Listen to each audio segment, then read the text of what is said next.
What is digital marketing? Well, we're going to be talking about digital marketing in context to selling digital products through social media, but in general, digital marketing refers to the use of online marketing techniques to promote and sell digital goods or services through social media or other online platforms.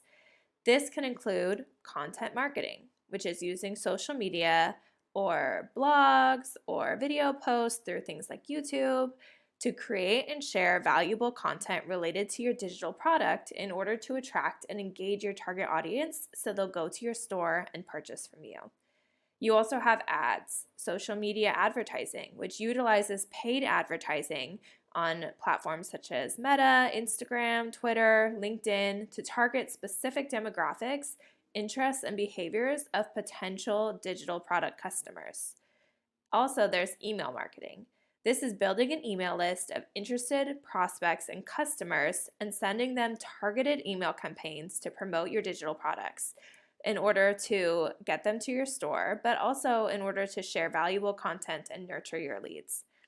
These strategies aim to effectively reach and engage your target audience, build your brand awareness, credibility, and drive your traffic for your digital product and offerings to your store to increase sales and ultimately revenue. Selling digital products and digital marketing can be done really well on Instagram. This can be highly effective due to Instagram's visual nature. It has an engaged user base and a lot of features specifically for businesses. Here's how you can make Instagram work really well for marketing your digital products. Start by optimizing your profile. Create a visually appealing and informative profile that reflects your brand's identity and clearly communicates what your digital product has to offer. Make sure you use a high-quality profile picture. Write your bio in a way that tells people who you are, what you're selling, who you're speaking to, and has relevant keywords. Also, make sure you include a link to your website or your product page so that people know where to purchase from you. You want your content to be compelling.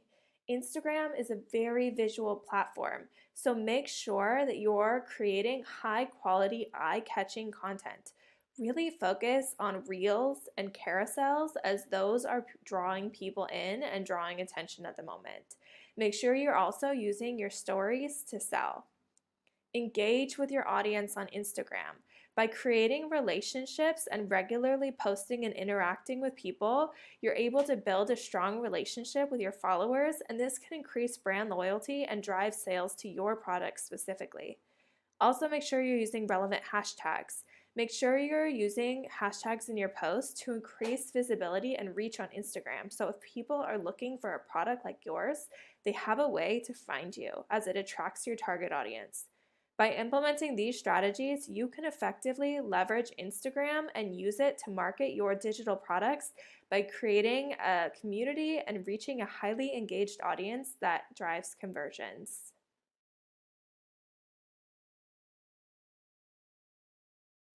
Digital marketing, by definition, encompasses all marketing efforts that use digital devices or the internet to promote products and services. This includes a variety of methods such as search engines, social media, email, websites, and more. Digital marketing focuses on reaching and engaging target audiences through online channels by utilizing strategies such as content marketing, like social media marketing, email marketing, search engine optimization. You'll see this listed places as SEO or pay-per-click advertising and more. The goal of digital marketing is to increase brand awareness, to drive traffic to your products, to generate leads, and ultimately drive conversions and sales. In this course, we're using digital marketing to talk about selling digital products online. These can be ebooks, courses, and memberships. Network marketing, also known as multi-level marketing or MLM, is a business model where individuals earn income by selling products or services and recruiting others to join their business as a distributor. Distributors then earn commissions on the sales and the sales of their recruited downline. Network marketing relies heavily on personal relationships, word of mouth. It can also be done online. Distributors typically promote products or services to their network of friends, family, and acquaintances and recruit them to become distributors as well. The primary goal of network marketing is to build a network of distributors and customers who purchase and promote the products or services, thereby generating recurring commissions and residual income. Affiliate marketing is a performance-based marketing strategy where individuals, known as affiliates, earn commissions by promoting products or services for other companies. Affiliates earn a commission for every sale or lead that they generate through their referrals. Affiliates promote products or services through various online channels such as websites, blogs, social media, email, and more. They use unique affiliate codes or links to drive traffic for their referrals in order to earn commissions on successful conversions. The primary goal of an affiliate marketer is to drive traffic and conversions to a product or service that they're promoting in order to earn commissions for a successful referral. Okay, so now that you've learned about the 3 types of marketing online, network marketing, affiliate marketing, and digital marketing, what are the similarities between the 3? Well, the way that they promote is one of them. All 3 marketing strategies involve promoting products or services online through various digital channels such as websites, social media, email, etc. Affiliate marketing and network marketing also have the similarity in that they both operate on a performance-based model where individuals earn commissions based on their sales or referrals. That's about where the similarities end. Let's talk about the differences. Well, the business models are different. Digital marketing is a broad strategy for promoting products and services online, while network marketing and affiliate marketing are more specific business models for earning income through sales and referrals. Also, the way that you build relationships. Network marketing relies heavily on personal relationships and building a network of distributors, while affiliate marketing and digital marketing typically involve promoting products to a broader audience through online channels. Also, the commission structure. This is the big one, and this is what I want you to take away from this conversation. In network marketing, distributors earn commissions not only on their sales, but also the sales of their recruited downline. So it's extremely important for them to have personal relationships with each and every person in their downline, which is a lot of effort and time commitment. Affiliate marketing, they earn commissions solely based on their sales or leads that they generate through their referrals. So affiliate marketing, you're only getting a percentage, usually 30% or less. 30% is a very large affiliate commission. So usually 30% or less is what you're generating for your referrals. But in digital marketing and selling digital products and courses and memberships, you earn 100% of what you're selling. In summary, digital marketing, network marketing, and affiliate marketing all involve promoting products or services online, but they differ in their business models, their approaches, and their goals. Digital marketing incorporates a broader range of online marketing strategies, while network marketing and affiliate marketing are very specific business models for earning partial income through sales and referrals.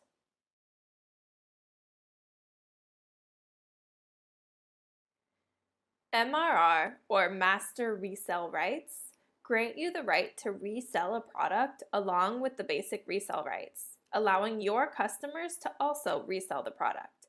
With MRR, you typically receive a product such as an ebook, a course, a membership, a software, along with a license that permits you to sell it to others. However, unlike basic resale rights, MRR extends the permission to your customers as well, so they can resell the product too. Though they do not necessarily have the right to grant the MRR to others, it depends on the terms and conditions of the product. MRR can be a quick way to get your foot in the door and to start an online business since you don't have to create your own product from scratch. But you should be careful to read the terms and conditions in the licensing. Also, just remember there's no ability to edit or rebrand MRR products, so you can't make them your own. They must be sold as you receive them and for the specified price that the original creator decides on. Some issues with MRR have involved changes the original creators have made to the MRR products after people have purchased them, and the people don't necessarily agree who own the product, but there's nothing you can do because the original creator gets to make all the decisions around and affecting the product. PLR, or private label rights, sometimes seen as personal label rights, provides more flexibility than MRR. With PLR, you not only have the right to resell the product and sometimes the right for people to resell after you've sold it to them, but also the ability to modify the content, rebrand it, and claim authorship so you're selling it as your own. This means you can customize the product, suit it to your brand and your target audience, making it appear as your own creation. PLR products are sometimes ebooks, templates, courses, they could be softwares. However, it is so important to read the specific terms and conditions on any PLR license that you purchase and understand the extent of your rights and any restrictions imposed by the original creator. These could be price restrictions that you have to resell it for a certain amount. This can be the way you use the product. Maybe you're allowed to give it away as a freebie, maybe you're not. This can be what the people who buy it from you can do. Maybe you're allowed to pass on the PLR rights, but sometimes the buck stops with you. So you can have the right to resell, but the person purchasing from you cannot. So it is so crucial to read the terms and conditions when you purchase an MRR or a PLR product to know what you're getting into and what you're able to do when you resell the product and what your customers can do as well. So you have MRR and PLR. Well, what's left? Creating your own digital products. When you create your own digital products, you have full control over the content, the branding, and the pricing. Here are some steps when you create your own digital product. You have to identify your niche and your audience. Who are you speaking to? Choose your product format. You want to talk about what type of product you're creating, so an ebook or a course or a membership. What are you going to talk about in that product? So what's the product about? It needs to fill a need in your community. You have to create compelling content. So you need to drive business to your store by creating content online.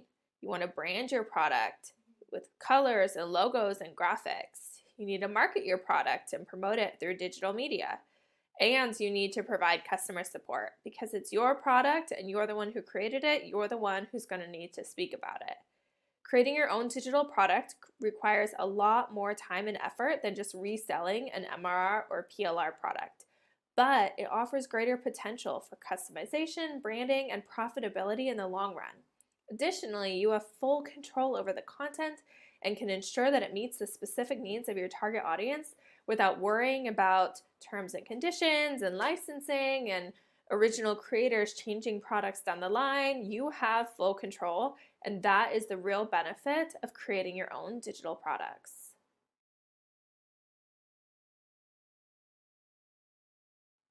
Here are the steps you're going to want to take in order to create your own profitable digital product. Figure out what your passion is. Then identify your niche. Who is your target audience? Come up with digital product ideas. Then the next part is the big one, product creation. Actually creating the digital product that you're going to sell. Then how are you going to market it? How are you going to get your digital product in front of the eyes of your target audience? These are the steps that we are going to take and walk through when it comes to starting and creating your own digital products.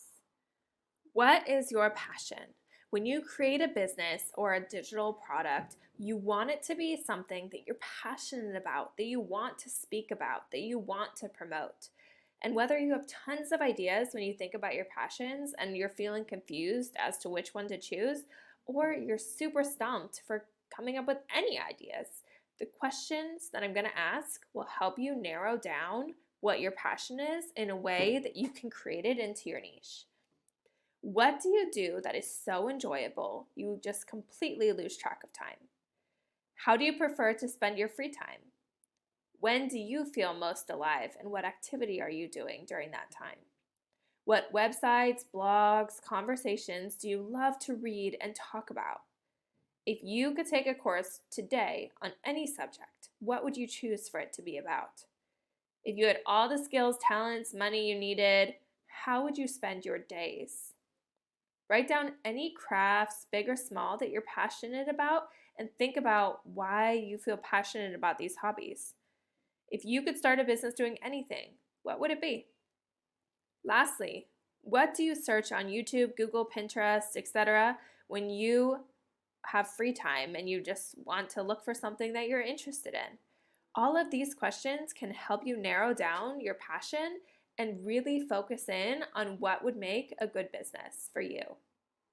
We talked about passion, but you also need to have skills related to your niche in order to educate on the topic. Your niche is like a small corner of a big market. It's a specific area or topic that a group of people that you're targeting will be interested in. So write down all the things that you're good at. What comes naturally to you? What have you taken classes in? What do you know a lot about? What do you get asked about most often? Is there a common theme? Have others consistently complimented you on something about you, your style, or something that you've made? If you could get paid to do one thing for other people, what would it be? We'll start our digital product creation processing by really focusing on narrowing down our area of expertise in addition to our passion, a niche that you're both amazing at and have intense passion for. This is such a winning combination because it's going to keep you motivated through the entire process. I want you to love what you're focusing in on. What are your unique skills and talents? What do your friends say that you're the go-to for? What are you passionate about? What things make you jump out of bed excited for the day to do? Is there an overlap between these skills and passions? It doesn't matter if you're a skilled fisherman if you don't enjoy it. List the areas that overlap between your skills and passions, and then you're going to be able to really focus in on what digital product niche is the right one for you. Okay, so you've thought about your passions and how your skill set overlap in order to figure out your niche. Now there are 3 simple things that we need to do before you start working on your digital products to sell. Most people will overcomplicate this, so don't be one of them. Here's what you need to do in order to identify what you're going to sell. There is a problem out there that needs to be solved, a person who wants a solution, and you need to prove that you are the person to help them with their problem. You need to answer these 3 questions in order to prove that. What problem am I solving? Who is my audience? And why should they choose me? It's time to really dig deep and think about your target audience, and then you can narrow in on what their problems are and how you can help them. You want to know your ideal customer inside and out. Focus on one person who your services will benefit. Think about their gender. What do they do in their free time? What is their favorite brands and shops? Who are their friends and peers and what are they doing? What are some of their biggest frustrations? What's their occupation, their income level? You need to figure out how to match your services to your target audience's pain points.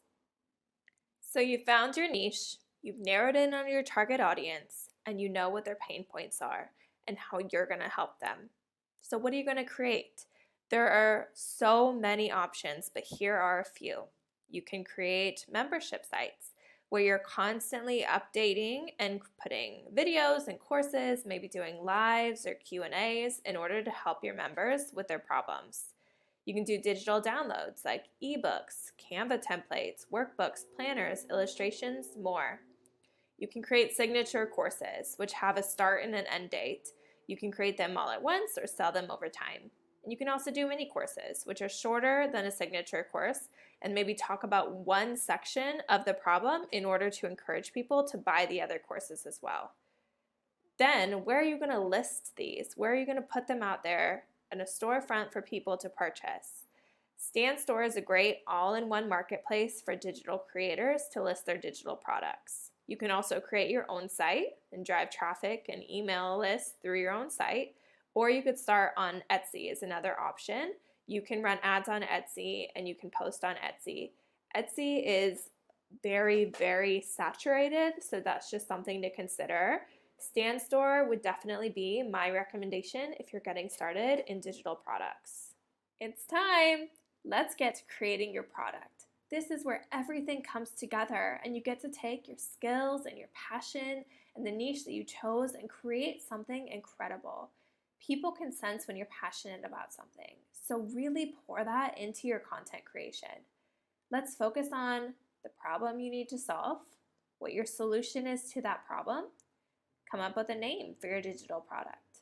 How will people search for it? How will they find your store? How is this going to be better than your competitors' current products? And what format will you make it in? An ebook, template, a course, etc. You want to list out all the different steps and the different assets you need to create so you make sure you don't accidentally skip one. Do you need video tutorials? Do you need templates? Are you going to use products like Canva or course creation websites? These are all things that you should be looking into when you're starting the content creation phase. What will you charge for the product? What will your return and refund policy be, if any? And what is your marketing plan? Are you going to use social media, advertising? These are all things to think about as you're starting to create your content. Product is to use a template. Now you can use a template on a place like Canva or from Etsy, one that you purchase. The thing I like about Canva is you pay for the pro membership once and you can access all of their features and all of their templates and create your own digital products right on their website. So what you're going to want to do is go to the search bar and look up ebook if you want to create an ebook, and you can find all these templates, which is really awesome. So we're going to click on a template and it will pull up this little page which says customize this template. Go ahead and customize it, and this will pull up an editable ebook template.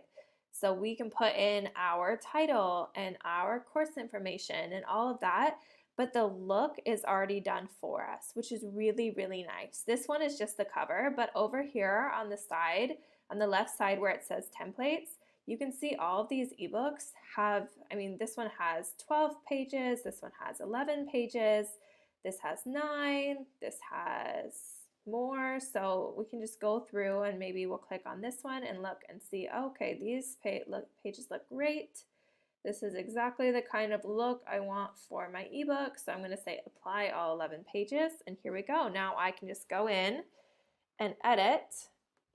I'm going to change the cover to how to create an ebook and go from there. This is a really great way to start the creation process if you're not really into design and creation of design, maybe like the back end process of creating digital products, and you know your passion and your idea and your niche, but you don't quite know where to start. Canva has a lot of templates that are a really great place to start for courses and for ebooks and for other digital products. So you have a product that you've created on Canva. Now, how do you share it with your audience? So this is an ebook. I want to share this as a read-only version, and I also want to offer PLR rights so people can come and edit the template themselves and resell the product. So I'm going to go up to this right-hand corner and hit share.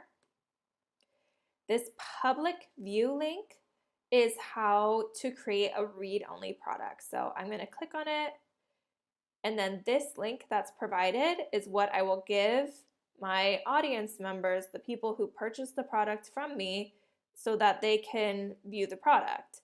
If you want to sell it PLR and give those rights as well, you want to create a template link.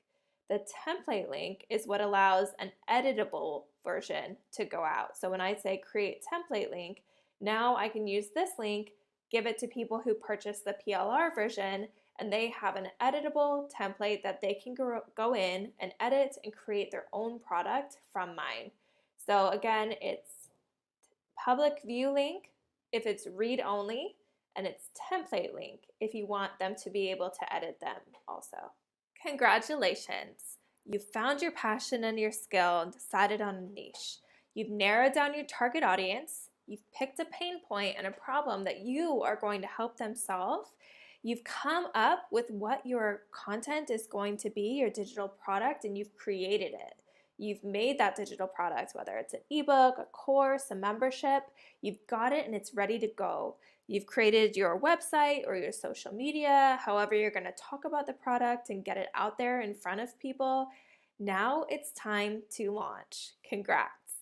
Okay, so what do? How do we drum up anticipation and excitement and get people ready to buy our product? Well, there's some things that you can do that really get people wanting to be the first people to purchase the product that you have to offer. You can have a collaboration. Partner up with other people in your industry and niche in exchange for things. So maybe they are going to partner in on the proceeds, or maybe you're going to give them an interview or a testimonial if they'll partner and talk about your products. Create buzz and excitement. Start talking on your social media or your website about what you're launching well before the launch, weeks even, and really drum up that anticipation. Create launch content. All of your content, or a lot of it, should be pointing signs toward your launch that's coming up. You should be creating a wait list, an email list, and drumming up excitement through that. Think about going live on social media. Consider live streaming to talk about this opportunity that your digital product is going to create for people, directly speaking to your audience and answering any questions that they might have. Also, you should consider creating a one-time bonus that encourages people to be the first person to buy. Maybe it's a price that's only available for a limited time or for a limited amount of purchases, and then once it's gone forever. This makes people want to be in that first group. Also, think about your email list. You should be having a wait list that is signing up, to be notified of when your product's going to come out. But also, if you have a current email list, make sure that you're mentioning and talking to them about your product so they know and are excited for when it launches also. Again, congratulations. This is the exciting part. You have your digital product, and launching it to the world is like showing off your baby. It's so exciting, and I'm excited for you and proud of you. I included 50 trending digital product ideas. They're just down below. I want you to think about how these ideas could impact what you want to create. Don't necessarily take one of these ideas and feel like you have to use one of these, but I want you to look at what kind of options there are out there. You can create a series, a guide, a planner, an ebook, a membership, photo packs, webinars. You can do apps and online courses, webinar series. You could do journals, wellness ebooks. You can make video PLR series. You can do online courses. You can do so many things in the digital world. And that is what is so great about it, because there's so many niches, there's so many product types. There is something for everyone out there. And if you use your passion and use your skill and your creativity, take these ideas, run with one of them, or come up with your own, but you have got this. You are going to create something that is going to sell. I know it.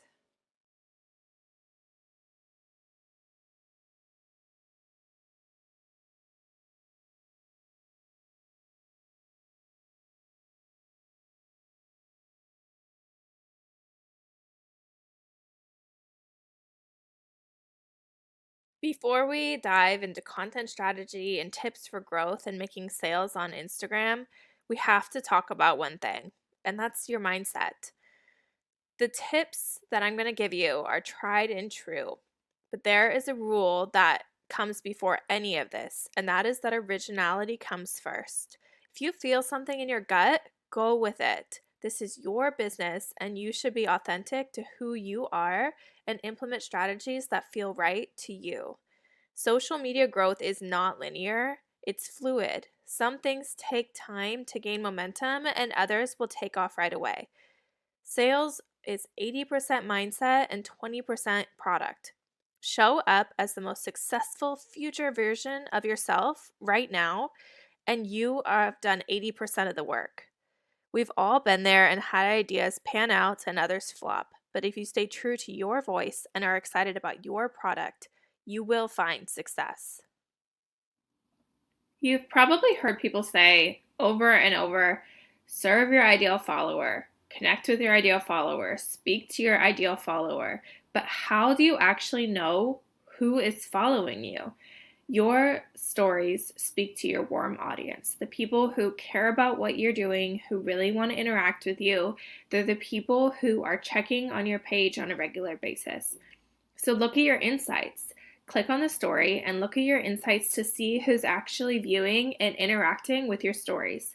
This person is your ideal follower. This is who you're creating your story content for. So make sure you show up for those people who are watching you on a regular basis so that your content can be pushed out to others because they'll keep engaging. Make sure you serve markets that are watching you to get pushed out even more to your ideal audience. Connect with who you've got to get to the audience that you want. By serving, by providing value, you're going to reach your ideal follower. The main goal of your stories should be to serve your warm audience, the people who truly care about the ins and outs of your daily life and your business. Give them freebies and specials and codes for coupons and try to get engagement from these people because they're the people who connect with your account the most. This is your business, so make sure you keep it professional, but you really want your stories to be relatable to people. No one necessarily just wants to see what you ate for lunch in your story without any context, but think about what your audience wants to see and what's relevant to them. So if you want to post your lunch, make sure you're also adding text on the screen that has to do with your niche. Document your journey in a way where you share your story of personal growth and business growth and make it relatable to things that apply to the people who are viewing your story. Share your wins and your losses, and just know that through this, you're building trust. People are getting to know you, they're getting to know your business, and they're going to be that much more likely to want to purchase from you if you're relatable in your stories. Even if you're not posting content like reels, carousels, or posts every single day, I would recommend being in your stories daily. And at a minimum, I would try to post some kind of interactive story daily as well. Make it an interactive sticker, whether it's a poll, a question box, a fun quiz, a timer, or a countdown. An interactive story helps with engagement, and we all know the algorithm loves engagement. So when people engage with your story, the algorithm is more likely to push your stories out to more people. If you make your interactive sticker the first post of your day, this will push the stories out in front of more people. So as more people engage, more followers and non-followers are gonna see your interactive sticker, and that will lead them to the rest of your stories where you post your sales content. There are 3 types of content that you should be focusing on posting in your stories: educational, emotional, and entertaining. Educational content is where you share valuable information or teach something interesting. This content often speaks to statistics, how-to quick tips, or informative content. These often perform well by giving value to your viewer. Emotional content is content that speaks and inspires and motivates. This content is often about transformation. This could be related to personal growth, success stories, or showcasing your story and journey. This is how we're going to build trust. Entertaining content is just that. It captures the viewer's attention quickly and has relatable humor, creativity, and storytelling. Entertaining content is how we're going to keep our viewers engaged. There are 3 main types or categories of content that you can put in your stories. There's talking head, B-roll, and aesthetic slides. Talking head is where you're facing and speaking to the camera. These are great for building trust. This is where your audience gets to know you better. You need to make sure you show up with excitement so they can feel like you're really speaking to them and that you're excited about it and you're happy to be there. If you have a faceless account, this is where maybe you could post the picture of the back of your head and type what you have to say. I've also seen faceless accounts where they post a picture of another person that's provided by a content bank, and then maybe they'll record their voice speaking and they feel comfortable having their voice, but maybe not pictures of their face. B-roll is great for behind the scenes and testimonials and screenshots of new sales. B-roll is where you just have a video, but it's not necessarily of someone speaking. So it's just maybe you walking across the screen or a video of your coffee that you're having this morning. This is a great way to balance personal footage and aesthetic, like nature type footage, with your talking head footage. Aesthetic slides are just photos, so they're great for launches of digital products. They're really great at like being lists, categorizing your content, having informational slides. All of that you can put as an aesthetic slide instead of necessarily a video. The main rule of thumb kind of idea for stories is to keep talking head footage to about 20%, because if you just keep talking video after video after video, people will start clicking through and you want them to stay engaged. So keep a balance of the rest, maybe 40% B-roll, 40% aesthetic slides, or some other balance of the two.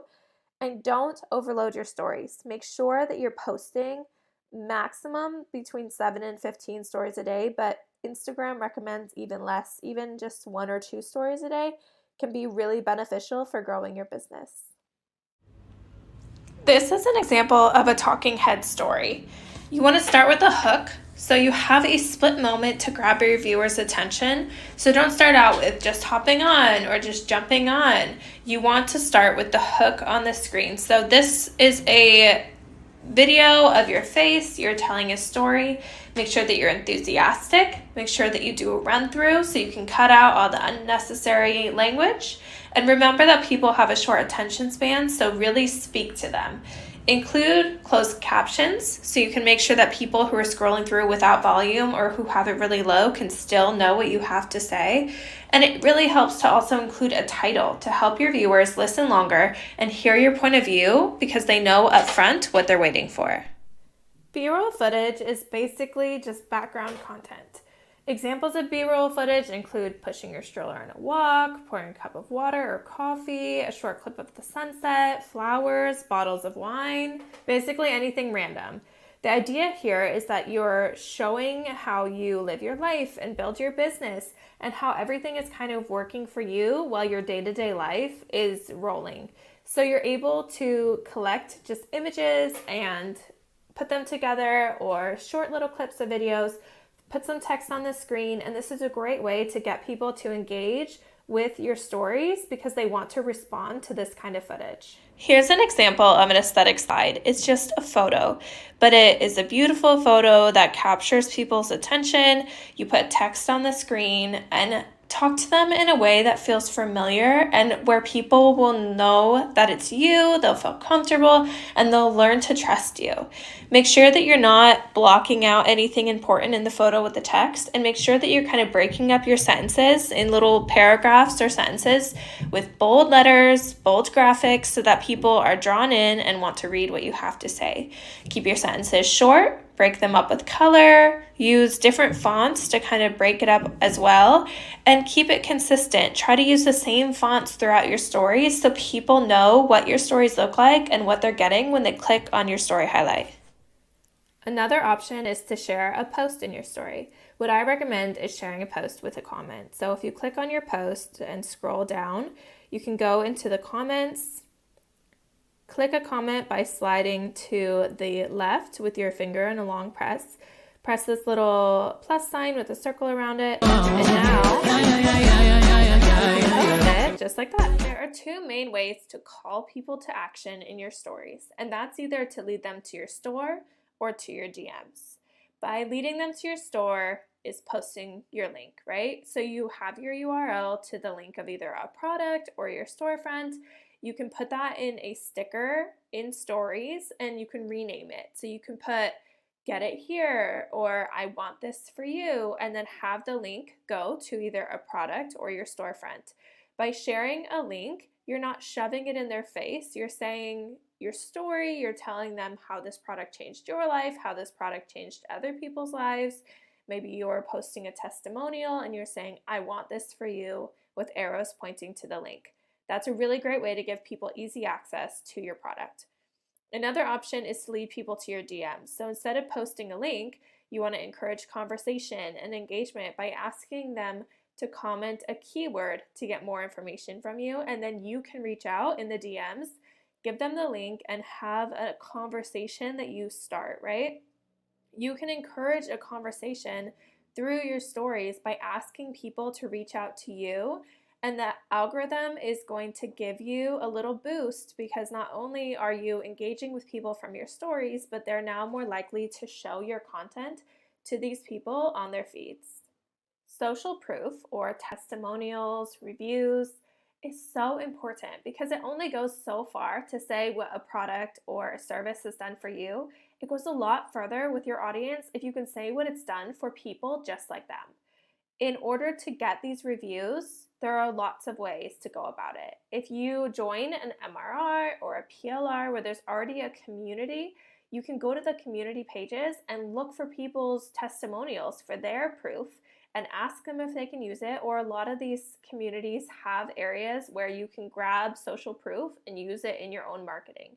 If you're using your own product and you're selling your own product, a great way is just to give it away for free and ask people if you can give it to them for free in exchange for a review. This is a great way to get more eyes on your product, to get people talking about your product, but to also get reviews that speak really highly of what you're offering. If you're offering coaching or one-on-ones or audits or different things like that, offer them for free in exchange for a review. This is great because people will be so excited that they got what you're offering for no money that they're going to speak highly of it, that they're going to give the truth, but also be really excited about your product, which is exactly what you're looking for.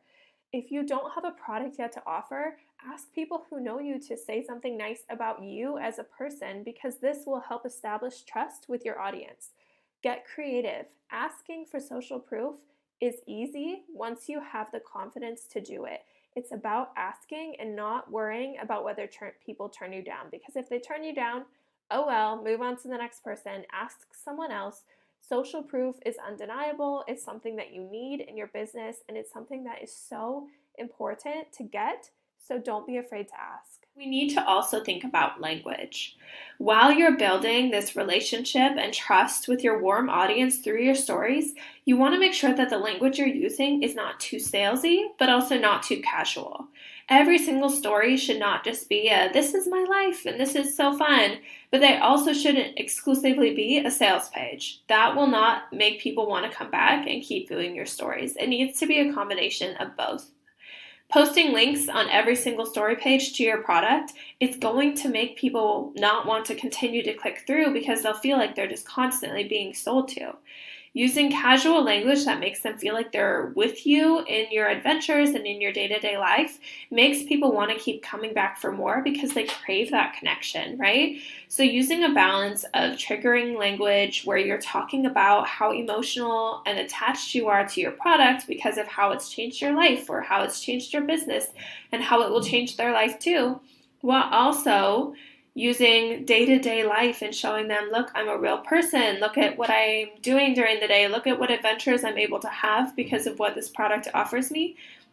A combination of the two of these is going to explode your business through your stories.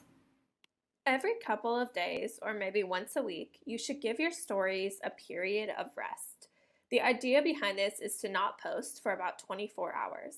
This gives your stories time to completely run out so you have nothing on your page. So when you post and people come back, it's completely fresh and new. Make sure that the first story you post after your story rest has an interactive sticker that will boost your story and keep people coming back to the next one also. Make sure your second post is where you have it packed with information about your product. You use social proof. You have links to your product. All of this should be on that second post because people are starting to engage again with your content. Make sure you really take advantage of this first 24 hours after you take a rest because you'll have a little boost from people missing your content and wanting to catch up with you. Then a couple days later, you can take another rest and again give yourself that boost to kind of kickstart your stories back into the algorithm. Every couple of days, or maybe once a week, you should give your stories a period of rest. The idea behind this is to not post for about 24 hours. This gives your stories time to completely run out so you have nothing on your page. So when you post and people come back, it's completely fresh and new. Make sure that the first story you post after your story rest has an interactive sticker that will boost your story and keep people coming back to the next one also. Make sure your second post is where you have it packed with information about your product. You use social proof. You have links to your product. All of this should be on that second post because people are starting to engage again with your content. Make sure you really take advantage of this first 24 hours after you take a rest because you'll have a little boost from people missing your content and wanting to catch up with you. Then a couple days later, you can take another rest and again give yourself that boost to kind of kickstart your stories back into the algorithm. Messaging refers to the ability to create compelling and attractive messages through your content, through your reels. It's about creating reels that resonate with your audience, capture their attention, and encourage them to take action. Here are some characteristics of a magnetic messaging approach on Instagram. Visual appeal. Make sure you're using high quality videos on your reels.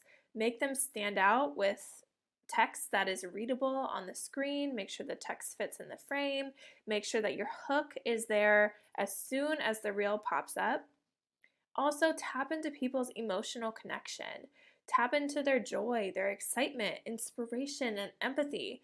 This evokes a response that makes people want to engage with your content, encouraging them to read your caption and encouraging them to get to your call to action, which is how they're going to get to your product. You want clear communication. You want to convey your message in a concise and straightforward manner. Reels are so short, ideally between 3 to 9 seconds maximum, so you need to be able to convey your message quickly. Also, be authentic. Be genuine and authentic because this builds trust. And if you're not authentic in your reels, people are not going to take the time to read your caption and get to that call to action. Also, maintain consistency by posting regularly so people know what to expect from you.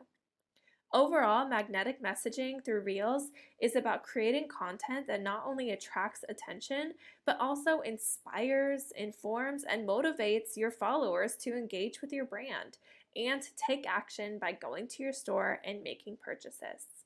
The Hook Story Offer Framework is just like it sounds. It's a great way to engage your audience and turn viewers into followers and into buyers. Start with a hook that grabs their attention, then go into a relatable story and finish with an offer that leaves them wanting more, your call to action. When you're crafting your hook, think of it like a way to reel people in. So, for example, you would say, "Are you ready to escape the paycheck to paycheck cycle?" Then your story is what is playing in the reel. So your hook is on the screen, and in your story, you can say, I used to be stuck there too, juggling jobs, making ends meet, but then I discovered digital marketing and it changed everything. And you go from there.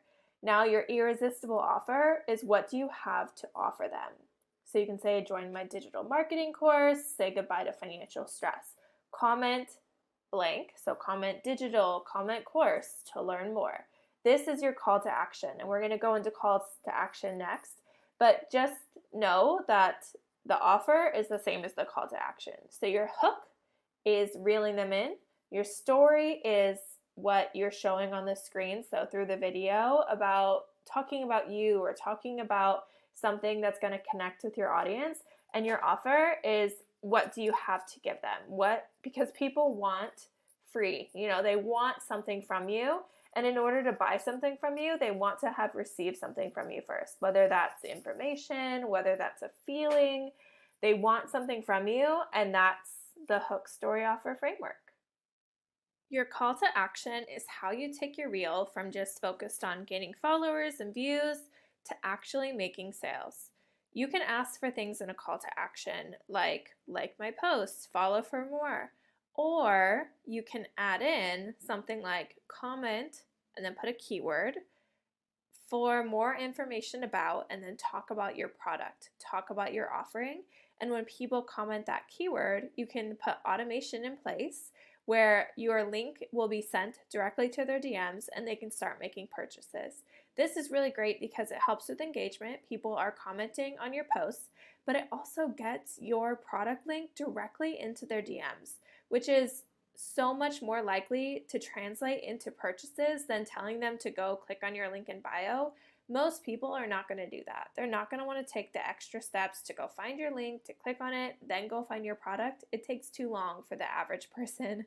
So by saying comment and then put a keyword, usually a key phrase actually works better because Instagram is really hacking down on spam comments. And so one word posted over and over can get a little bit of a red flag nowadays. So have them say something like, yes, please, or I'm in, or thank you. So it's multiple words. And then have your automation, which we'll talk about in just a second, set up to respond to those phrases, get your product into people's DMs, and get people to your store and purchasing from you. So you have your call to action set up. You've asked people to write a keyword in order to receive something from you. But do you really have to spend hours upon hours responding to every single comment in your Instagram? And the answer is no. There are really great automated response systems out there that will do a lot of the work for you. There's a company called ManyChat, ManyChat, and they're an automated response company that enables you to set up automated responses triggered by a specific keyword that ensure a personalized interaction with each participant. What's nice is that you can set up a ton of different responses so that every single response doesn't look like the same automated message over and over and over. If you want, you can set up 10 plus responses, and every time someone comments, it's gonna look more like you responding back to them because it looks different in your comment section. Once a viewer comments a specific keyword that you have triggered with ManyChat, you can then have ManyChat deliver your promised link directly to their DMs. This benefits you because your link to your product or your link to your website is automatically sent, which means it's a one click for them. They don't have to go to your link in bio and keep clicking through. Also, it's beneficial because now you're in their DMs. So now Instagram knows you're connected and is more likely to show them your future content. ManyChat facilitates this direct communication and allows you to establish this DM type interaction with your audience without cold DMing people. They asked for you to message them. They wanted this from you. So you don't have to start that interaction by saying, hey, I saw you commented on. No, we are just going to send them the information they ask for and then ask them questions and then initiate conversation. And it sounds so much more organic when the people have already requested something from you. By initiating a conversation based on their engagement with your call to action, you have created an opportunity for ongoing dialogue and relationship building in not only your comments, but also in the direct messages, which is a great place to build those personal relationships and help people feel like you are truly caring about them and connected to them. So when you make your call to action, make sure it's clear what you want them to do and tell them what keyword you want them to write in the comments in order to receive these automated messages. In order to set up ManyChats, you connect it with your Facebook, your Meta, your Instagram account, and then create a keyword triggered response for the specific comment, guiding users on how to receive their link. In your reel, you can convey through your call to action what you want people to do, and they're able to get these links to products directly sent to their direct messages.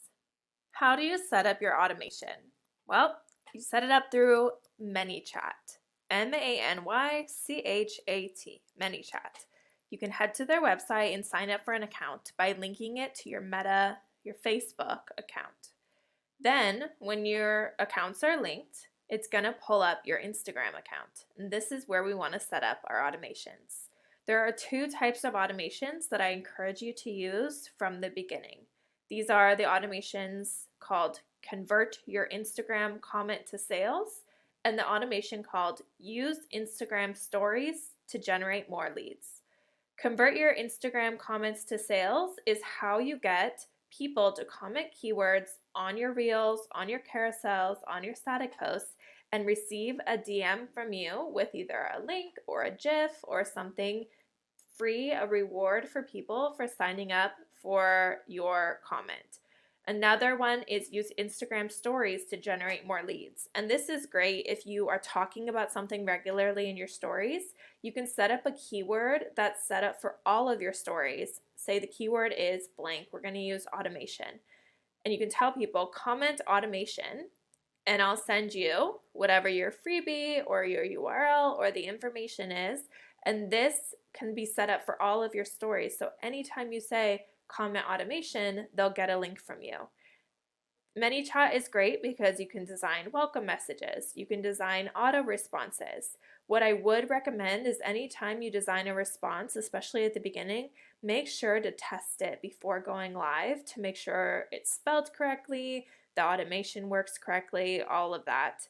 ManyChat is great because you can personalize your responses. So you're going to want to set up a response for people's comments. So if I say comment automation, someone says automation. I can set up 10 different responses that they'll get one of them randomly and it'll say, thank you so much for your comment. I sent you a DM, heart emoji. Now, when they go to their DMs, it'll have all the information that I want to include with their comment of automation. So maybe I'm going to tell them all about ManyChat and I'm going to include my affiliate link. Something along those lines is just a really great way to have responses and to have money building and account building information being sent out regularly without having to spend hours and hours on the Instagram app.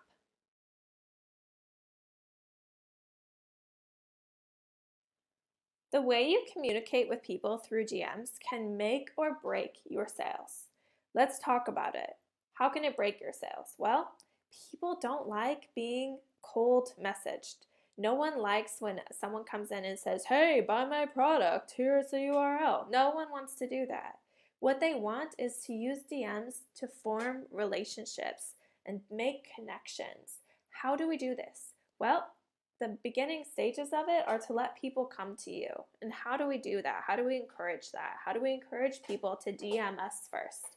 Well, a great way to do that is to be really active in your stories and post things that have questions where you need a response and people will DM you their response, their opinion on something. People like to share their opinion. In your reels, ask people to comment a certain keyword and you'll send them a DM. By commenting this keyword, you know that they're looking for a direct message from you. They want that from you. By encouraging people to ask for interaction from you, you know that by the time you're in their DMs, they're already interested in you and what you have to offer.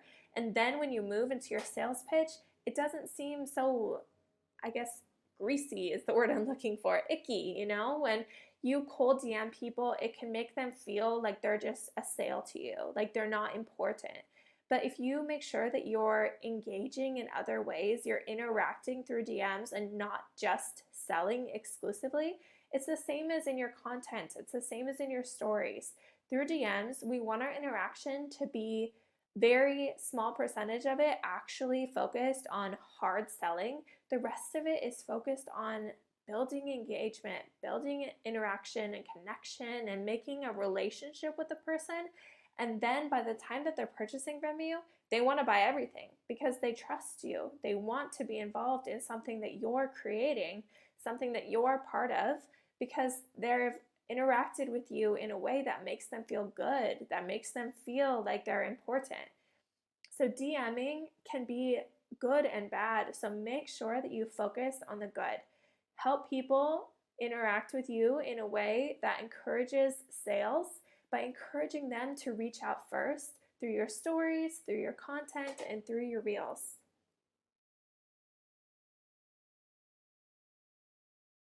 Selling through posts and carousels works so well because you're able to create infographics. Infographics are where you have a picture, say, of your product, and then you include a ton of text on the screen because it's not flashing through anything. People can actually take the time to read the text. You can talk about your product, put up testimonials, write about discounts you have. This is really great because you're able to include the text where people see it. When you're posting a reel or a story, you really want to minimize the amount of text on the screen and encourage people to read the caption. This is where you include your call to action and all of your information about your product. But not everyone is going to click to read your caption, which means you're missing out on a lot of opportunity for people to see information about your product. Where in a carousel and a static image, you're able to put all of that in the carousel itself or in the post itself. This is a really great opportunity to talk about your products and get it in front of people's faces without them ever having to read a caption. I would actually recommend keeping your caption very short and putting most of the information in the picture itself. A carousel, for example, can have up to 10 slides. So put the cover photo, make it engaging, get people to want to read more, and then really deep dive into your product. What makes it so great? Put social proof in there. Talk about results. Talk about reasons why people should make this purchase, and then put a call to action in the caption that gives them a way to get the link into their DMs, and that way you guys can have a conversation, you can get talking, and people are way more likely to buy from you when they feel informed and when they see your product over and over. So by including your products that you're selling in carousels and in static posts, people are getting it in front of their faces more, right? Like it takes 7 to 8 times of people seeing your product before they feel encouraged or wanting to buy it. And so if you're posting reels and they're not reading your captions, you're really missing out on opportunities to get your product in front of new eyes. So carousels and static images are a great way to do that.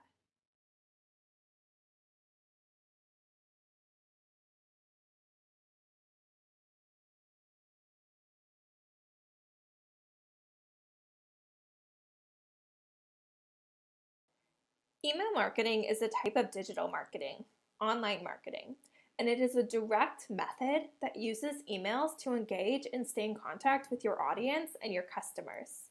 It's typically used to create product or brand awareness and generate leads or sales.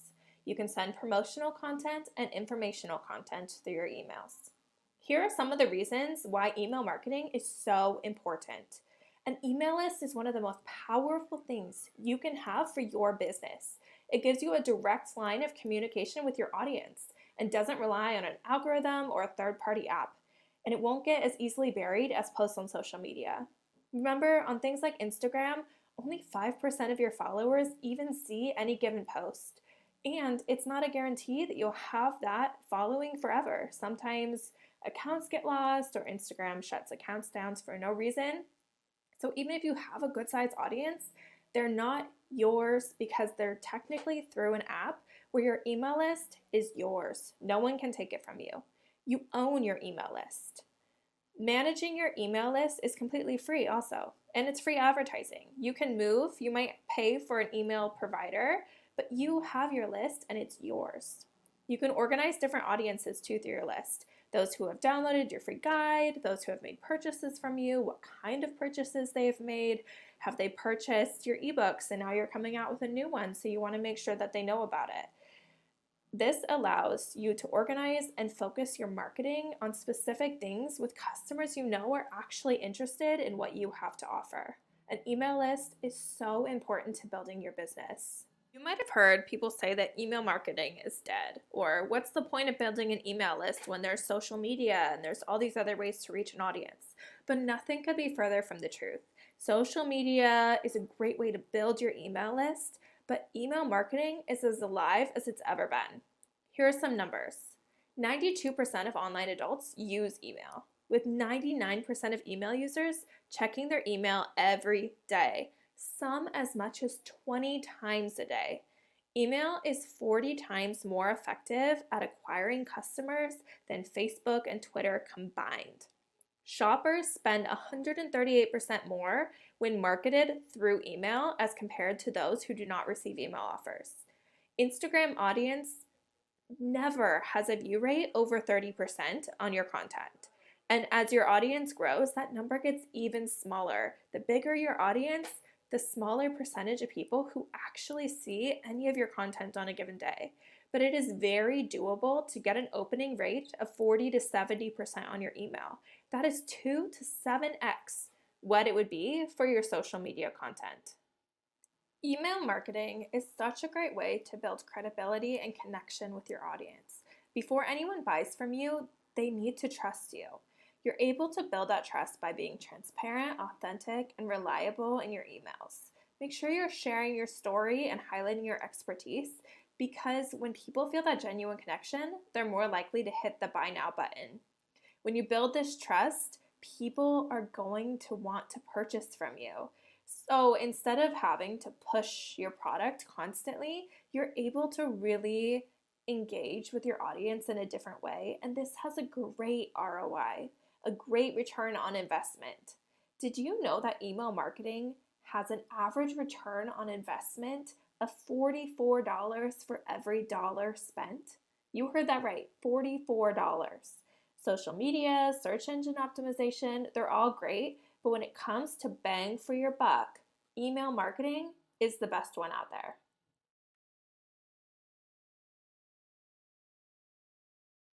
Now that you understand the incredible opportunity that there is in email marketing, I want to dive into the heart of the matter, which is creating emails that people cannot resist opening and reading all the way through. You have to think about magnetic messaging and reaching your audience where they're at. But first things first, let's talk about your audience. Your email subscribers need to be thought of as like your best friends online. You need to get to know them, understand their quirks, and speak their language. What are their pain points? What gets them excited? The more you know, the better you can tailor your emails to resonate with people's hearts and souls and like where they're at. So before you hit send, put yourself in your reader's shoes. What makes them click, engage, and come back for more? Think about it from the perspective of your audience. Would you want to read all the way through your email? Does your messaging speak to you? And if so, would it speak to your reader? Words have the power to captivate, convince, and convert. You want your emails to be persuasive, and you want them to be magnetic. What do I mean by this? Start with a friendly tone, like you're chatting with a friend over coffee. Keep it real, relatable, and sprinkle in a bit of personality. You want to create a narrative that draws people in. You want to share stories and anecdotes and experiences and talk to them about life. Make it personal. When your subscribers feel a connection through magnetic messaging and persuasive writing, they are more likely to stick around and keep reading. But hey, don't take my word for it. Research shows that personalized emails can generate up to 6 times higher transaction rates. That's some serious persuasion. So let's talk about personalization.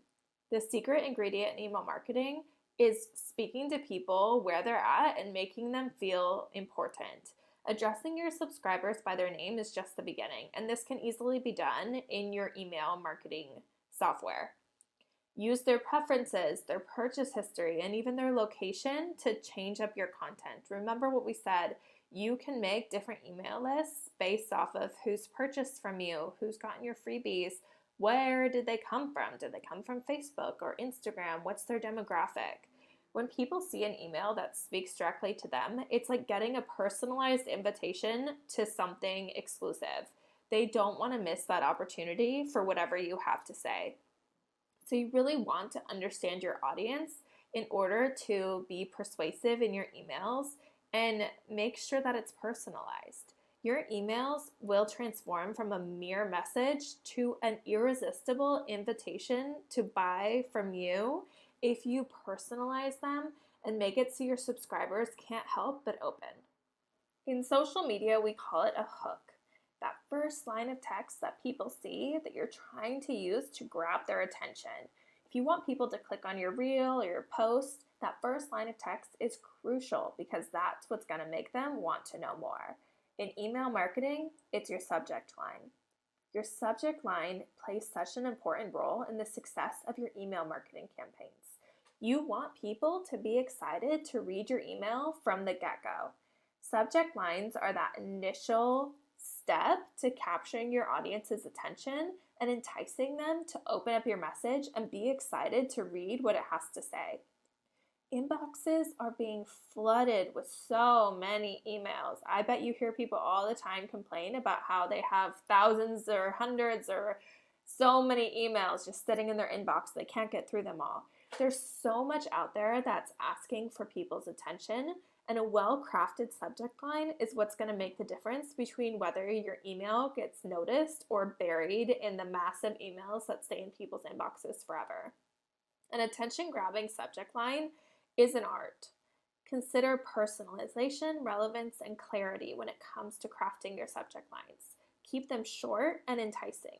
Whether it's a hint of curiosity by asking something interesting, or a touch of urgency by saying something like a flash sale or limited time only, or a sprinkle of humor and it makes them laugh and they want to read more to brighten their day. Subject lines need to make people want to click on the email to discover what's inside. Your subject line is your foot in the door. If you nail your subject line, your subscribers are going to want to read your emails, and they're going to see your call to action and the offer that you have, and that's how you're going to get them to spend more money. Here are the 8 steps to creating your perfect email. Start with your subject line. Remember, this is for grabbing attention and enticing the recipient to open your email. Make sure to keep it short and compelling. Use it to create curiosity and a sense of urgency so people need to know what's inside.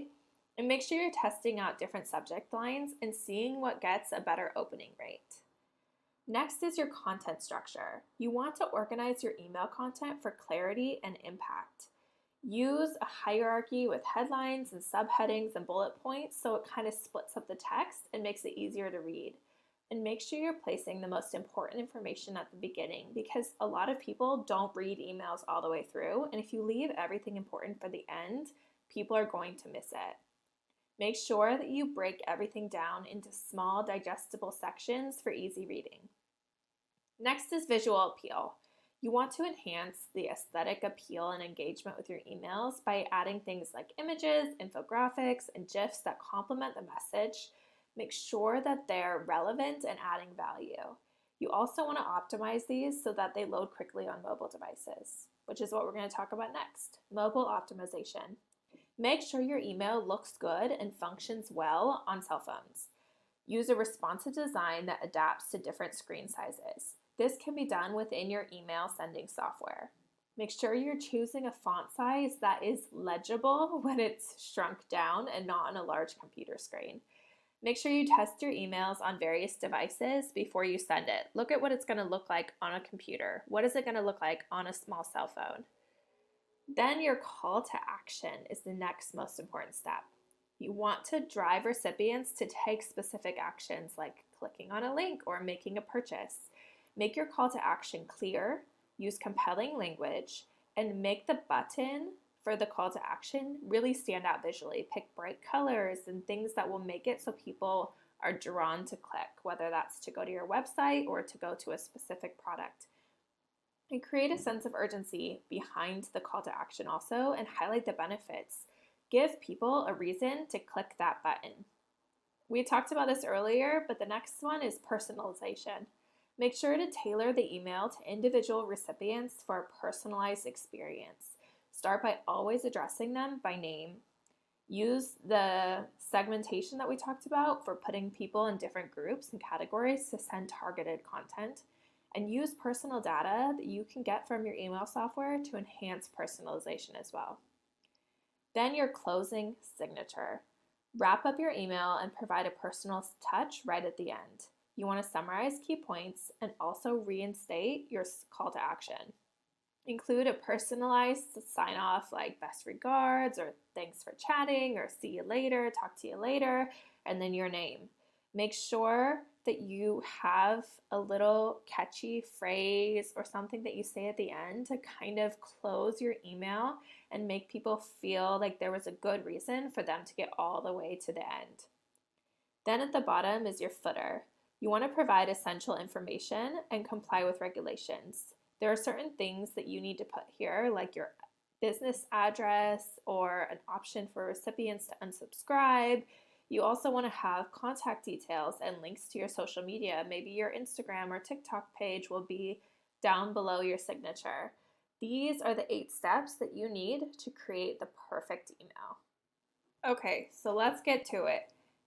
At its bare bones and the nitty-gritty, the point of email marketing is to build relationships in order to sell something, right? The whole idea behind it is to build a relationship with your audience in order to sell. Your digital products are the star of the show and the thing that your emails need to spotlight. You want to build trust and build a relationship by sharing stories and anecdotes, but the whole point is to highlight your digital offerings. By showcasing your offerings in a way that makes your subscribers want to reach through the screen and grab them, you are able to sell so much more than if you never used email marketing to begin with. Make sure you're using captivating visuals, highlighting key features of your products, and emphasizing the benefits. Make it crystal clear why your product is the solution that they have been waiting for to solve their pain points. Make sure that you offer bonuses and sales and make people feel like there's a limited time for them to take advantage of whatever your offer is and that there's a scarcity behind it. Have you ever noticed how a countdown clock can make your heart race a little faster? That is the magic of urgency. By incorporating limited time offers or a scarcity tactic, you're able to create that sense of urgency. Whether it's a flash sale, an exclusive discount, or a product in limited supply, these kind of things make subscribers feel like they need to act now. And that's so important because if people close out of that email, the likelihood is they're not going to go back in. So we want them to feel like they need to act on our call to action before they ever hit the close button. Urgency can be that gentle nudge that turns a potential customer into an actual buyer. Now, how do we create that trust? Well, one of the best ways to do it is to leverage social proof in order to build credibility. Feature customer testimonials, reviews, and user-generated content in your emails. When other people rave about your products, about how amazing they are and how they've changed their life, this is going to get people to want to purchase. People trust recommendations from their peers, so let your happy customers do the talking for you. Subscribers signed up to receive emails from you, your email marketing campaigns aren't going to have anywhere to go. But if you can build a substantial subscriber list, well, then you have the free golden ticket. Realistically, subscriber building is the most important part when you're starting your digital marketing and email marketing journey. So you want to think about opt-in strategies. You want to think about how to make people join your email list. You want to have an enticing opt-in form on either your website or a specific landing page that you send out to people. Make sure to design it so that it catches the eye without being too intrusive. People don't necessarily want to join another list and get more emails, but if they know that they're going to be receiving value, then they're going to be willing to do it. So make sure you offer a glimpse of the value that they'll be receiving when they subscribe, whether it's an exclusive content idea or specific offers or an insider information. Remember, the goal is not just to get more subscribers, but to attract the right kind of subscribers, those who are genuinely interested in your digital product offerings. So in order to get people to opt in, you want to provide some kind of lead magnet. Provide very valuable content to people for free, such as an ebook or a guide or exclusive access or a free course or mini course in exchange for their email address. This not only boosts your sign-up rates, but it also sets the tone for what you're going to be delivering in value in your emails to your subscriber. If your lead magnet is related to your digital product offering, it kind of primes the pump, and you can include information about your digital products in that lead magnet. So not only are you getting people to sign up for your email marketing, but they're also getting more information about your product offerings. Your lead magnet needs to be something that people cannot resist, that they have to have, and that they're willing to provide their email for. If you already have a lead magnet but it's not gaining subscribers, you want to pivot and think about what your audience actually needs and offer something new. If you're not gaining subscribers with your current lead magnet, it is important to pivot, to change what you're offering, because building an email subscriber list is critical when it comes to digital marketing. Also, think about maybe doing a contest or a giveaway on either your blog or your social media page and have people enter in their email as a way to enter the contest. This is a great way to encourage people to sign up and gain attention on your opt-in page. Whether it's a product giveaway, a discount, or an exclusive experience, make sure that the prize aligns with your audience's interests. About tailoring content for personalized engagement or segmenting your email list. Once you've got a growing email list, it's time to think about how to communicate with different segments of your list. Not all of your subscribers are going to be the same. So by segmenting your list based on factors like preferences, purchase history, or engagement level, you are able to send targeted, personalized email content that resonates with specific audience groups. Personalization is critical when it comes to successful email marketing because it helps you build a lasting connection with your audience. If all of your emails are just tailored to everybody in a big, broad audience, people aren't going to feel important. And if people don't feel important, they're not going to click on and open emails from you. Remember that quality trumps quantity. You don't need to be sending out emails every single day to every single email subscriber. Think about who's gotten your freebie. Maybe you want to upsell them and you want to make sure that they're getting information about your products that you have for sale. Maybe someone bought one of your products and you want to talk to them about the other products, but you don't want them getting blasted with emails about something they've already purchased. So by segmenting them into another email list, you're able to make sure that they're not getting emails about something they've already paid for because they're going to feel like it's a waste of their time. People have so many emails coming in every single day. It's overwhelming and stressful, and that is the last thing we want our email marketing campaign to be for people. We don't want it to be overwhelming. We don't want it to be stressful. We want it to be easy and enticing and get them excited to learn more about our offerings.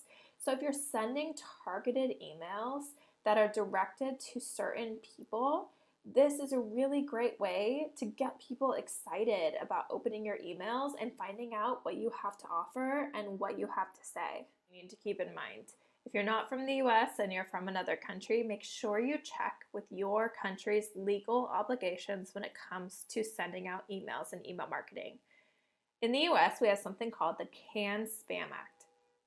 Make sure you include a clear and easy way for your recipients to unsubscribe. They need to be able to unsubscribe quickly and easily, or else you can run into regulation issues. Make sure you're providing accurate sender information, including a physical address. I know that this is kind of iffy for a lot of people because they don't want to include their home address. So this is where it would be really good to have a PO box or some kind of address for your business that you could include in your email marketing. Make sure to avoid deceptive subject lines and headers.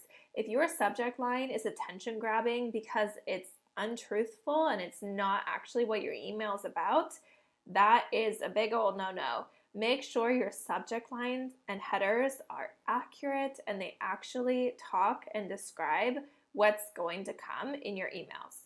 And make sure that you identify the message as an advertisement if that's applicable. If you are advertising something, you need to let people know. This is also true for things like income claims and affiliate links. If you have those in your emails, you need to make sure that you are including a disclaimer letting people know that they are in the email. You have to let people know that they're being marketed to. I know it seems obvious, but it's not, and it legally is required that you include disclaimers if you have advertisements, income claims, or affiliate links. There's even more things, so make sure you look into what those are. You need to adhere to these regulations, or else you can really subject yourself to things like legal penalties, and it's really a great way to maintain trust with your subscribers if you just follow these couple steps and make sure that you are staying compliant.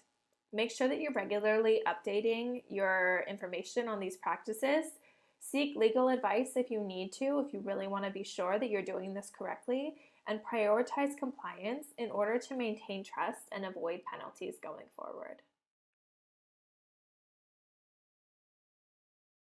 Up an email campaign or an email flow.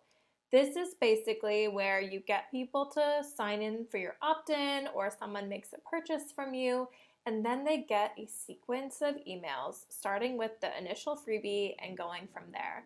So in StanStore, you want to go to email flows on the left-hand side. If you click on this, the first thing that's going to come up is a sample email flow. This is a nurturing and upselling email flow. We're going to look at it because it has really, really great information in here. So let's go ahead and click on it.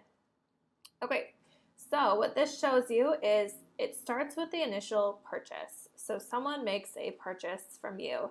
It's currently set up for all products, but you could have this set up for just your opt-in page with your freebie, or the nice thing is you can tailor it to your different products. So maybe you have an ebook about digital marketing, and then they're going to get an email flow all about digital marketing. Or you have a course about Instagram, then the email flow can be set up for people who are interested in that product and what else they can purchase. We'll go in and look at this sample welcome intro email first. So basically they make the purchase, and this delay means 1 minute later, they're going to get this email in their inbox. So we'll click on it and look. The timing is 1 minute after purchase. Then it says sample welcome. This email subject is the one we talked about where it's super important, your subject line, to get people to open your email, correct? So we want to change this into some kind of welcome that gets them wanting to learn more. Hi, customer name. This is so important. This is how we're going to personalize our emails in order to get people to feel important and to feel heard and seen. Then it says, I'm so excited for you to take your first steps on this journey. The product name could be what they purchased or the freebie. And then we go through, and at the end, you're going to make sure that you have a closing and say, thanks for your purchase and your name. Then you're going to go ahead and hit either save draft or publish. And then let's look at what the next email is in the flow. So this is a reiteration of download. So this comes 1 day after that first email, so after their purchase. And this is going to say, hi, customer name, just popping in to see how you're loving the product. Reminds them of the product and what you have to offer. Remind them to check it out if they haven't. Maybe they saw that first email and thought, oh, I'll get back to it later. We want to talk to our audience and remind them to be checking out what we have to offer. The next email is going to go out 2 days later. I recommend this type of a flow where it's right away they get the first email, then a little bit of a time gap, 1 day until the next email, and then separate the next emails a little bit further, because if they're getting daily bombarded right away at the beginning, it can be a lot and people can unsubscribe quickly. So we don't want that. We want to have a little bit of a separation between our emails. So this is just talking about pain points, examples of success. This is where you would put testimonials and things like that. And then let's look at the next one, which is going to be an upsell. This comes out 3 days later.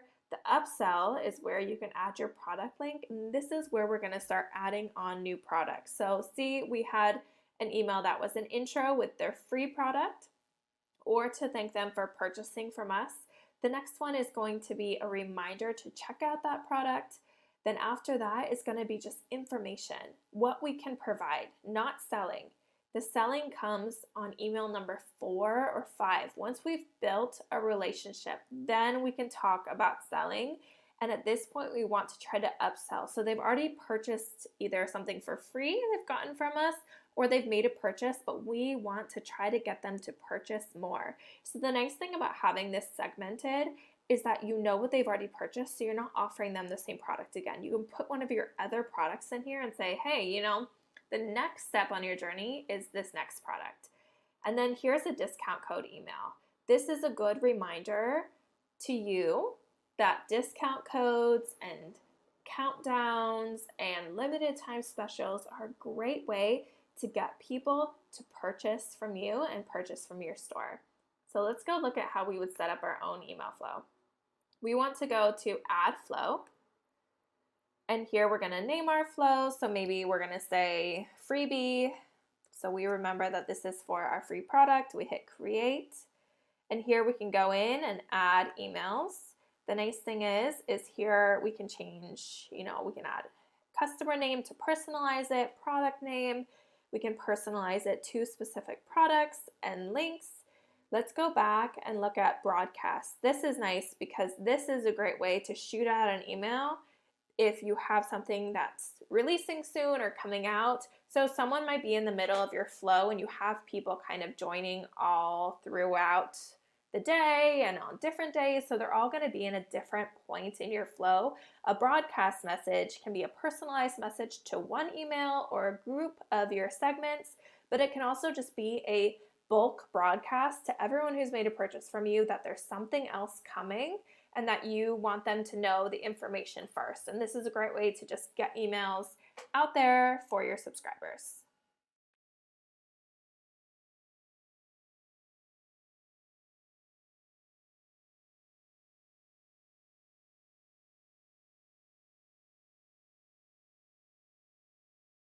There are online creators with hundreds of thousands to millions even of followers who are not making money online, which is crazy because in today's day and age, there are more opportunities than ever to monetize your skills and expertise. Whether you're a social media influencer, a coach, or a creative entrepreneur, there are so many ways to generate income from your online presence. StanStore is a game-changing platform that's designed specifically for creators. It provides people with the tools and resources that they need to build, manage, and promote their own digital storefront. StanStore will help you turn your passion into a profit.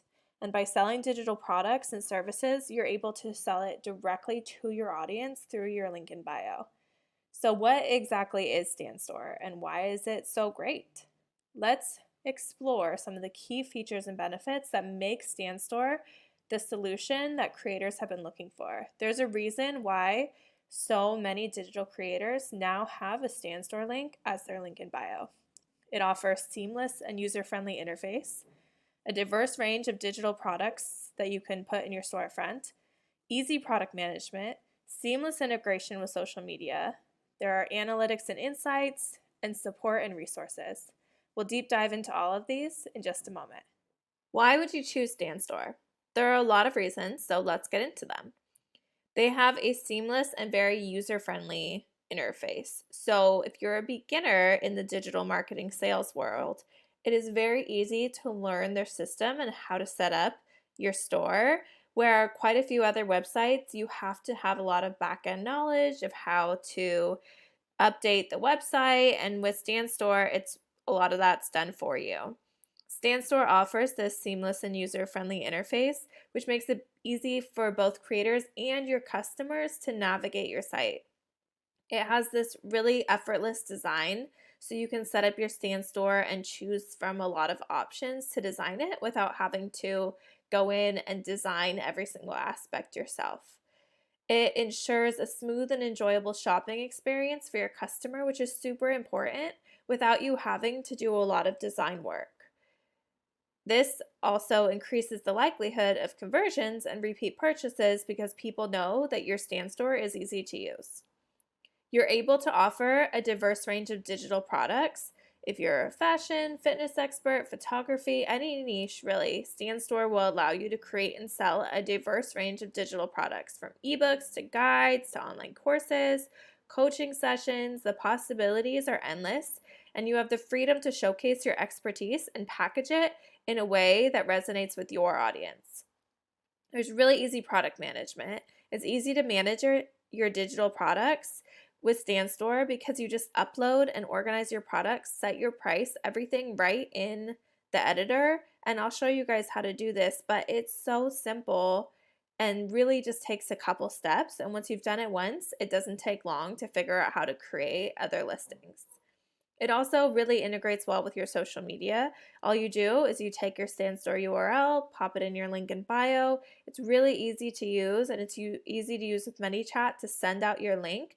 And it eliminates the need for all these external links or complicated checkout processes and makes it really convenient for your audience to purchase from you. Also, there's a lot of really great support. Stan is made up of people who understand social media, they understand selling digital products, so their support team will really help you thrive. They have step-by-step guides and tutorials, and they have a lot of assistance if you need help navigating the platform, which is really great for figuring out what different features would benefit you. There are a lot of really great features and benefits to using Stan and setting up a Stan Store. You can sell digital products. Selling digital products is a great way to provide value for your audience while generating passive income. With Stan Store, you can easily sell digital products such as ebooks, guides, templates, and more, and these products can be downloaded instantly, providing your audience with valuable resources that they can access anytime, anywhere. There's no fulfillment on your side. You don't have to do anything. Once it's set up, they can be automatically downloaded when they're purchased. It's really great. You can also offer services and subscriptions. Stan Store allows you to offer your audience coaching, consulting, and membership subscriptions. These services not only help you create a consistent revenue stream, but they also help you with long-term relationships with your followers. By offering services and subscriptions, you can establish yourself as an authority in your niche and build a loyal community of customers. Stan Store also has an affiliate program, which allows you to earn passive income by promoting Stan Store to your audience. By promoting Stan Store through an affiliate, you can earn a commission on every new sign up, creating a new revenue stream without any additional effort. They also have really great analytics and reporting to help you understand your audience and track your performance. It helps you when you're trying to grow your business to understand what your audience is looking at when they get to your store. Stan Store provides you with detailed insights and analytics, allowing you to track your sales, audience engagement, and overall performance. With this information, you can make data-driven decisions and optimize your store for maximum sales results. Here's how to set up your Stan Store. Let's get started with these simple steps. Start by signing up for an account. You visit the website, sign up for an account, and fill in your details, creating a unique username that represents your brand. After that, you're going to customize your account and your store. Upload a profile picture, write a bio, and add your social media links. This will help your audience connect with you and build trust. The next one is your products. Add your products. It's the heart of your Stan Store. Click on the Add Product button and choose the type of product you want to sell. Whether it's an ebook, a course, or a coaching session, make sure you provide a description, add high-quality images, and set a competitive price. Next, you're going to configure your payment settings. So in Stan Store, they offer two different payment settings, Stripe and PayPal. I recommend setting up both because I only set up one when I initially started, and I had people asking me about the other if they could use it, and I'm sure I missed out on sales because I didn't have both available. So make sure you set up both Stripe and PayPal and connect those preferred payment gateways to your store so that people can choose which one they want to use. When you get started with Stan, you start on a 14-day free trial, and this allows you to kind of get a feeling for the store, to start showcasing your digital products, and it allows you to customize everything to your brand and really figure out what that looks like for you before you start paying. After the free trial, you have the cheapest plan, which is $29 a month. And this allows you to have a store, which is really great, but it's not going to allow you to do things like have payment plans or have emailing set up. All those additional things are at a cost, right? So if you want to be able to use the platform for everything it offers, you want to go with their $99 plan. And what's really great about this is that because you can have an affiliate, if people start signing up under you on Stan, it actually will pay for your plan month to month. Here's how to add a digital product to your store. Go to My Store in your Stan Store account. Scroll down till you see the purple bar that says Add Product. Click on that. Here you're going to see digital product, coaching call, URL. Go ahead and click digital product. The callout section is going to be on the front of your store. So go ahead and put an image, add text, which is just the title, the subtitle, and then the button is going to be what they click on to find out more information. So I like to say things like find out more, learn more about it, that kind of a thing. Up here on checkout page, this is what is the actual sales page. So upload a product photo, write a description with a title. So it can say, get my blank, the title of your course now. Then on the button, it's going to say, get my guide or get my course, purchase. The set price is a really cool area that you can kind of play around with. So you can just put in the original price, which is just whatever you're going to say. Say we're selling it for $49. Or what we can do is if it's the real value of $100, we can put discounted price, put $100 as the original price. That will get crossed off. Then we can put $49 as the discounted price so they feel like they're getting a really great deal. Also, you can do add payment plan. You could do add a discount code or put limited quality and put maybe 10 or put a certain amount so you can go on your social media, say, hey, there's only 10 of these available. Once they sell out, there won't be any more. And that adds a sense of urgency for people to go to your store and buy your product. Here's where we're going to collect the info, number 4. This is important for building your email list, right? We want to be working on our email list to grow our audience so that we can keep reaching out to them in the future after they've made a purchase from us. So in the collect info, you're going to ask for their name and their email. Then here's where you did add your digital product. You actually upload it. So you can either put a file or a URL. And in the file section, it's really great to put a PDF with links to your product here. Then go ahead and hit publish and you're good to go. Now that your Stan Store is set up, it's time to promote your products to your audience. Here are some really effective strategies to help drive traffic and visitors and turn them into customers. Start by leveraging your social media platforms. Utilize your existing social media presence to promote your Stan Store. Make sure to include it as your link in bio and send out your links to DMs and to conversations that you're having with your followers. Make sure you create engaging posts, share sneak peeks of your products, and provide reasons for your audience to visit your store in the first place. Try collaborating with other creators. You can partner with fellow creators in your niche to cross-promote each other's stores. This can help you tap into a new audience and increase your store's visibility. Make sure you're also offering exclusive discounts and promotions to your followers. Everyone loves a good deal. Make sure to offer exclusive discounts and make them incentivized so that your audience wants to engage with your content and make a purchase. This can create a kind of sense of urgency and drive sales by having it be a limited time only or a limited amount of sales. Also, make sure that you're just engaging with your audience. By interacting with your audience through comments, DMs, and live sessions, you're answering questions, addressing concerns, and you're building that relationship that makes people want to go to your store because they want to purchase from someone they have a relationship with and that they trust. Stan Store requires effective management. Here are some aspects to consider. Make sure that when a customer makes a purchase that there is an actual product downloaded on your site for them to have delivered. If you're using a digital product, you want to make sure that they seamlessly get either the PDF or the URL or whatever product that you're adding to your store. Make sure you provide customer service. Make sure that people know an email to reach out to you or any way to address issues with you, and make sure that you resolve them promptly. Happy customers are more likely to recommend your store to other people. Track your performance. Make sure you use the analytics and reporting features that are provided by Stan to track your sales, monitor customer behavior, and identify areas for improvement.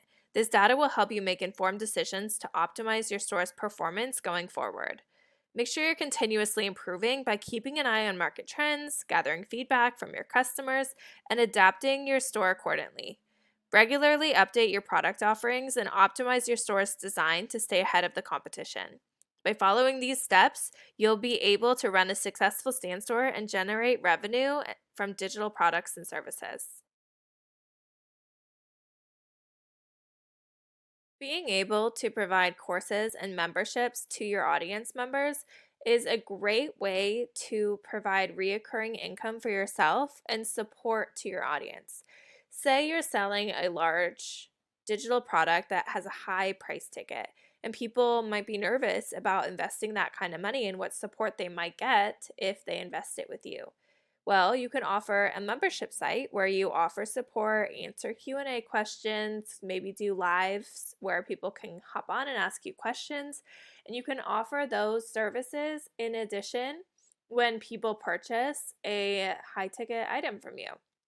Some websites that allow you to run courses and do memberships are Udemy, Coursera, Teachable, Thinkific, Kajabi, School, Skillshare, and more.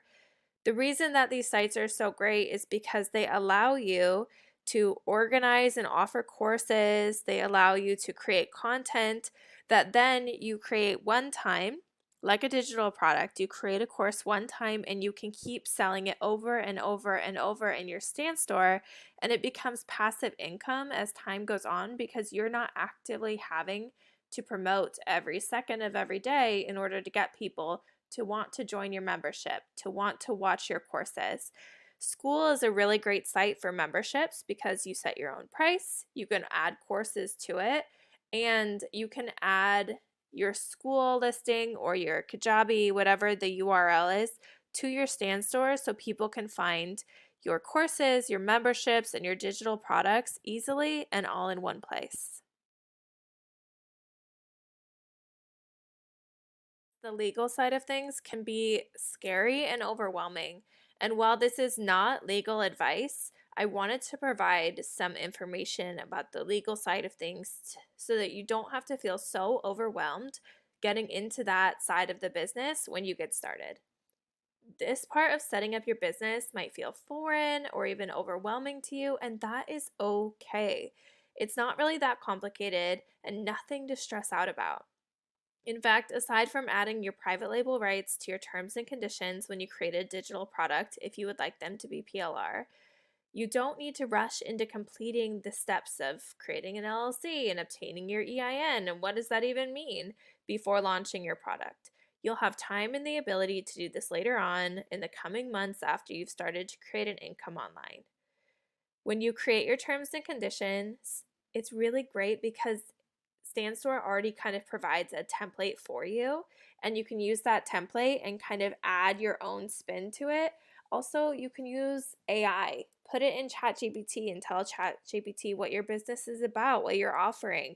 Use the base terms and conditions from Stan Store, and you can kind of come up with your own terms and conditions without having to hire a lawyer and pay a bunch of money to get that side of the business taken care of.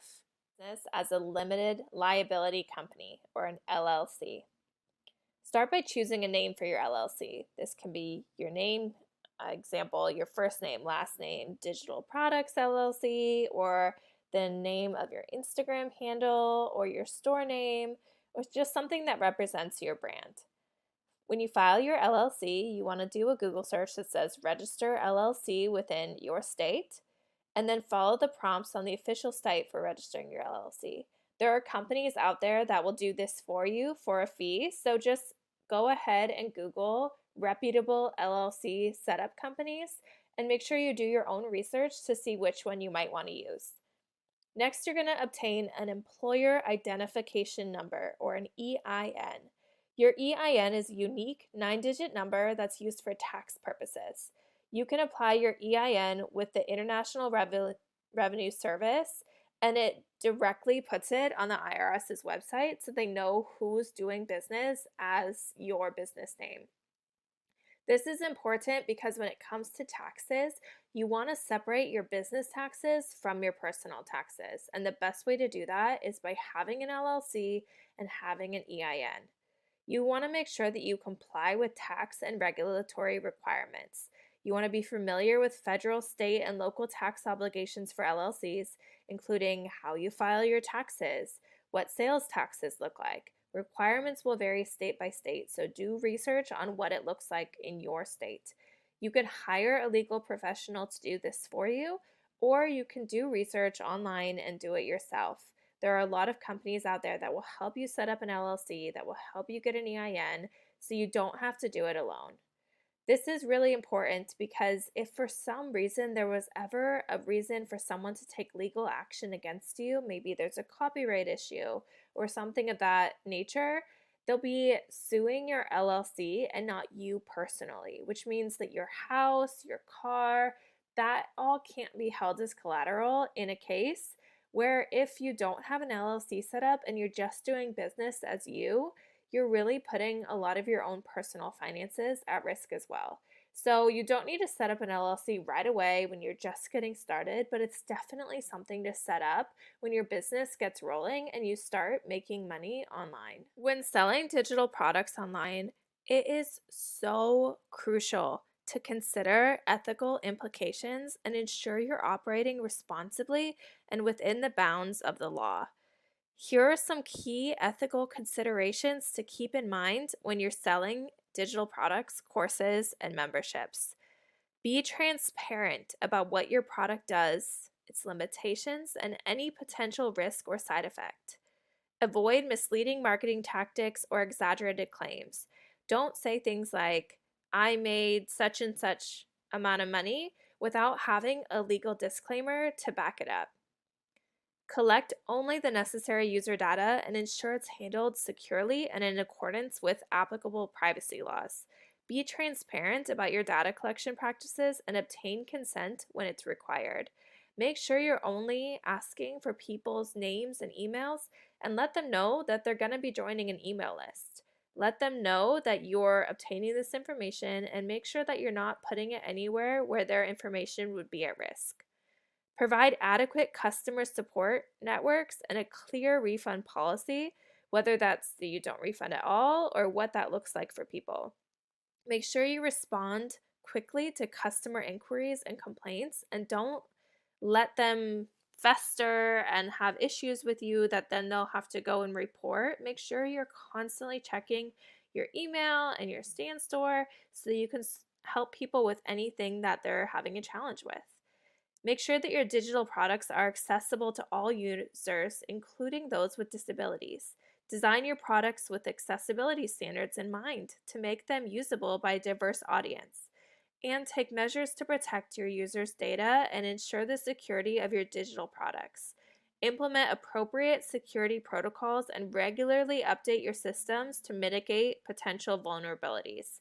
This is why using Stan Store and programs like that are really great because they do a lot of this work for you, right? Like if you create your own website, you have to make sure that you're maintaining all of this yourself. Where if you use Stan Store as your digital product marketplace, they'll do a lot of this for you, which is really great. We talked about ethical considerations. Now let's talk about legal ones. Again, I'm not a lawyer, but these are things to keep in mind when you set up your own digital store. Think about intellectual property rights. Make sure you have the necessary rights to sell the digital products that you're offering. This includes copyrights, trademarks, and patents. Respect the intellectual property of others and avoid infringing on them. This is a really big issue. A lot of people think, oh, well, it's out there on the world, I can use it. That doesn't mean that you can use it and sell it. Make sure you have the proper rights. You can know that you have these rights by reading the terms and conditions on the products that you're purchasing if you're wanting to resell them. Make sure that your terms and conditions clearly outline the terms for the use of your digital products, including any licensing agreements, restrictions on the use, and disclaimers of liability. Make sure that the users agree to these terms before accessing and purchasing your products. Again, you can put these on the digital products themselves. You can also include these in your Stan Store where they have to look at the terms and conditions before they hit the checkout button. Make sure that you are familiar with consumer protection laws. Consumer protection laws in your jurisdiction by state include laws related to unfair and deceptive trade practices, consumer warranties, product liabilities. Make sure your business practices comply with these laws. Saying, I didn't know the law existed or I didn't know the law was there is not going to be good enough if for some reason you broke these laws and you got in trouble for it. Make sure you understand tax obligations when it comes to digital products in your state. Determine whether you need to register for tax purposes in your state and collect the taxing accordingly. Also, if you collect personal data from your users, make sure that you comply with the data protection regulations. This may include obtaining consent for data processing, providing users with access to their data, and implementing appropriate security measures. Now, this might sound like a lot, but really a lot of it is common sense. Make sure that you're taking care of the information that people are giving you when they purchase from you. Make sure that you're using information that you're allowed to use, and make sure that you're telling people how they can use it as well. A lot of this is common sense, but make sure you do your research. Look into consumer protection laws, look into your tax obligations. A lot of this is state by state, country by country, so just make sure that you're doing your research before you start selling digital products. If you want to write a terms and conditions page or a legal disclaimer for your digital product, but you're not sure where to start and you don't want to hire a lawyer to do it for you, this is not legal advice, but something that I would recommend is going to look at AI and typing in certain things to ask them to create a terms and condition or a disclaimer for you. Again, I would definitely have this checked out by a legal professional before posting it, but it's a great place to start. So you can go to ChatGPT or some other AI and say something along the lines of, "Hello, I'm in the digital marketing business. I created this digital product," and can say what the digital product's about, "in the niche," and say your niche. You can say, "These are the terms and conditions I would like," and talk about the things that you're willing to let people do with the product. So maybe they're allowed to resell it, maybe they're allowed to edit it. So write all of that in this little question area and say, "Please write a terms and conditions for this digital product." And it will spit out a whole bunch of information that then you can go through, see what makes sense, and kind of tailor it from there to a terms and conditions that would work for your product. Again, the same thing for a legal disclaimer. You can say, "This is my digital product. This is the niche that I'm in. This is what I'm looking for people to get out of it. Please write me a disclaimer for this product."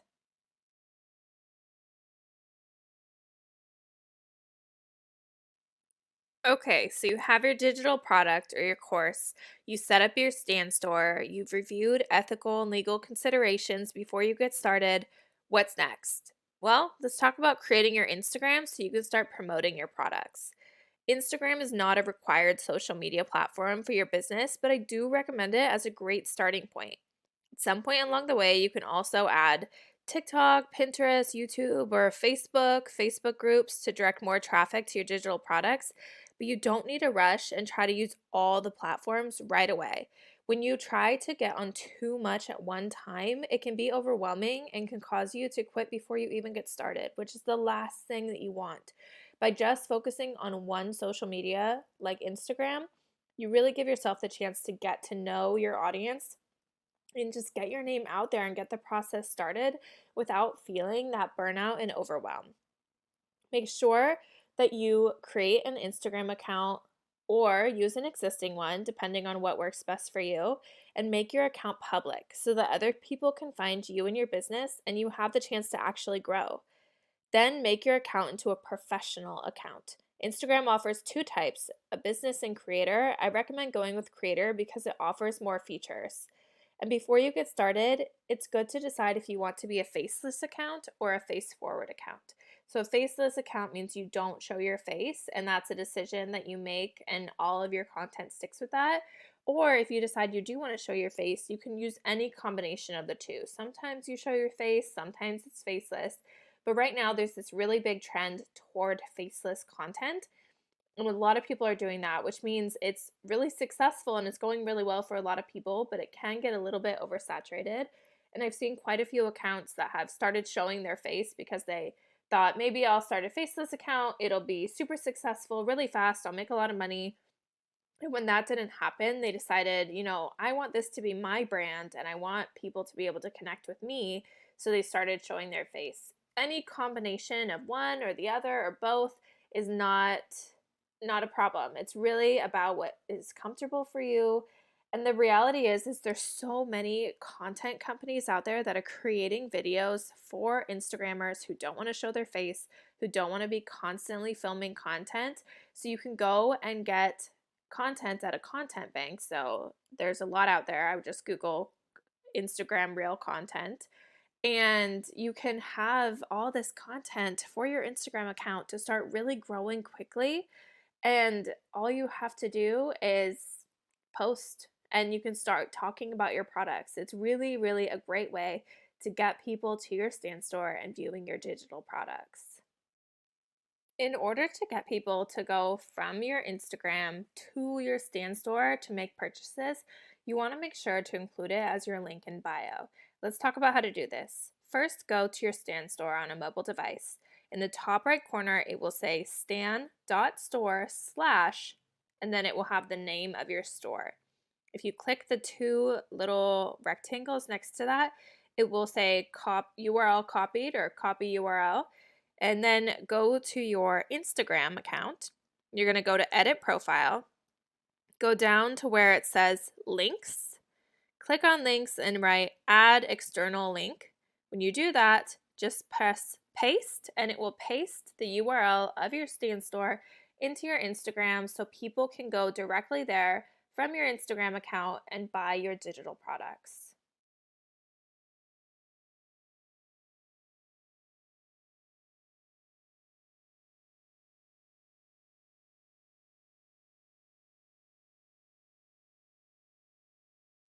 What is branding? Your branding is where a lot of your own distinct style, tastes, and personality can really come out and shine. Branding is more than just a logo or a catchy tagline.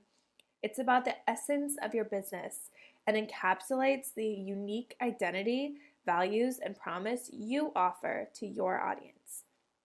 For your branding, you'll want to consider things like the tone of your message. Are you going to be serious, casual, funny, professional, inspiring, authentic? What style of products and social media will you have? Will it be feminine, modern, minimal, luxurious, bright or bold, moody, etc.? What values are you going to communicate in your content and decision making? Ambition, gratitude, family, success, motivation, freedom. And also, what's your brand story? Are you going to share your personal story and parts of your journey? Or are you going to share about the brand from concept to creation, or all of the above? What will resonate with your target audience? At its core, branding is the art of shaping perceptions and emotions, creating a distinct and memorable image that sets your business apart in the mind of consumers.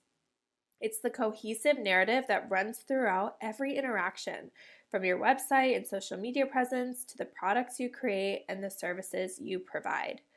Understanding branding involves recognizing that it's a holistic concept extending beyond visual elements and encompasses the overall experience and reputation that your brand cultivates.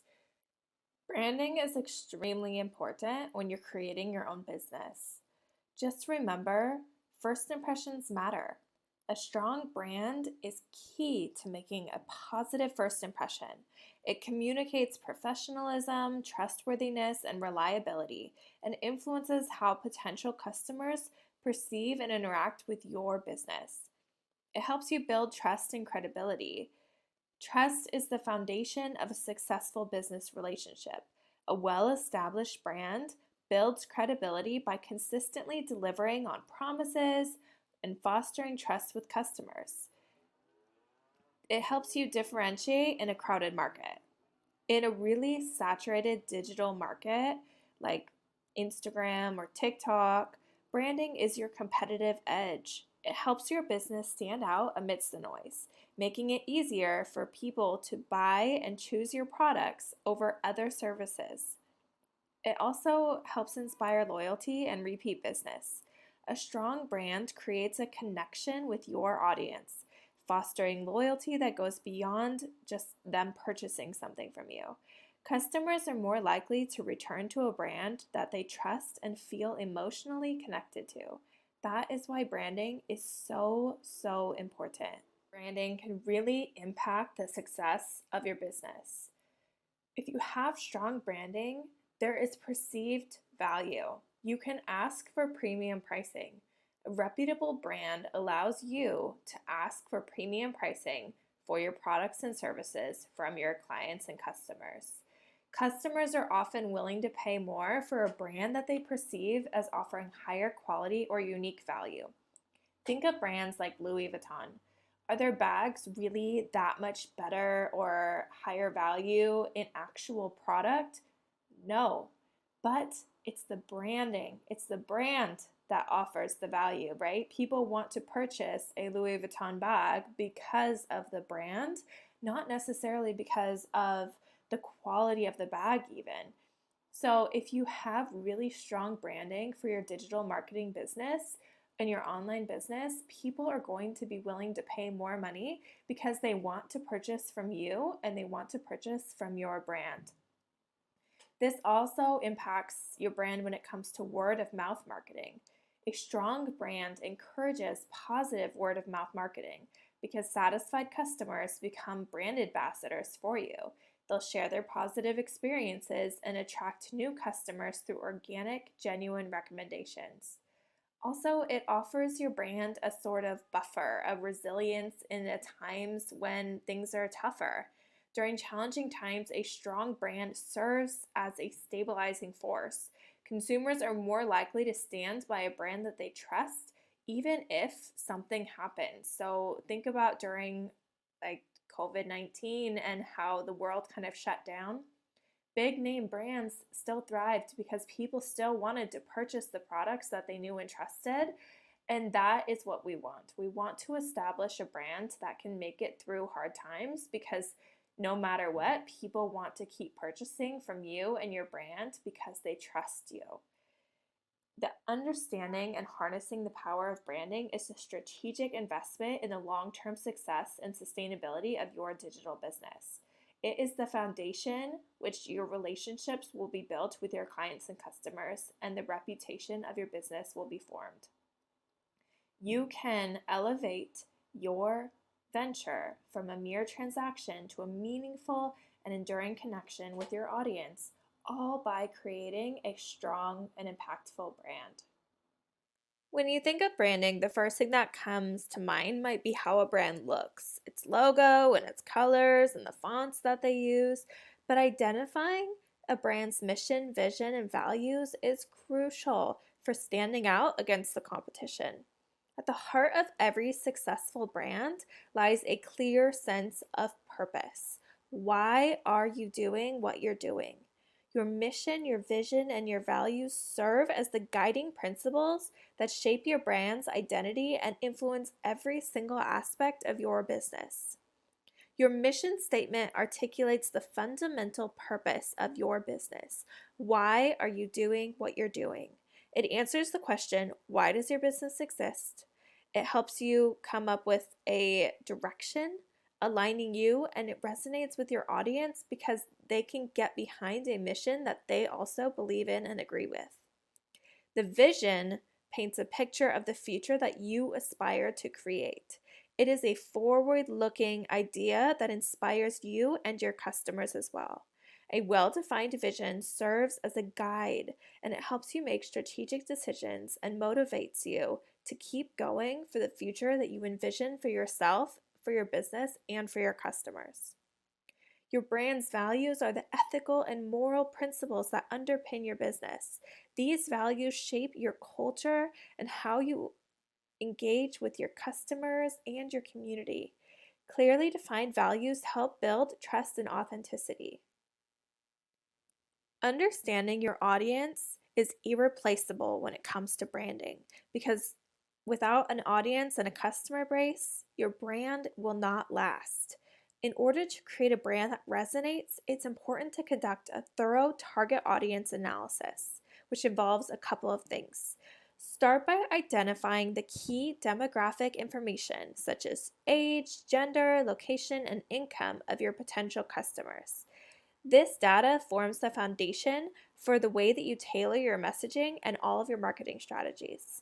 Explore the attitudes, lifestyle, interests of your audience. Understand their motivations and behaviors, which helps enable you to connect with them on a deeper and more emotional level. Also, you want to understand their pain points. What challenges does your audience face? How can your brand address their need, and alleviate their pain points. Aligning your offerings with their specific requirements enhances your brand's relevance. Think about it.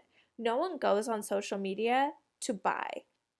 They're going on social media to fill a need, to scroll, to look at information, but no one's going specifically for shopping or for buying things. What ends up happening is people see content and they think, wow, that item or that product would fill this need for me. And that's why they make the purchase. So you want to think about what your brand can do for your target audience. And in order to do that, you need to know who your target audience is. Start by examining your competitors to identify gaps and opportunities in their markets and see who their target audience is and kind of tailor your beginning content strategy based off of that. What unique value can your brand provide that sets it apart from what's already out there? A really deep understanding of your competition informs your unique selling proposition. So, what is your unique selling proposition? It's the distinctive element that sets your brand apart from all the others out there.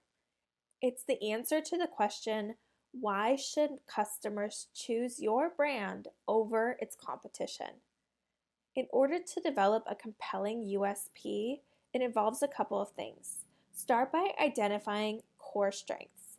What are your brand's strengths and advantages over its competitors?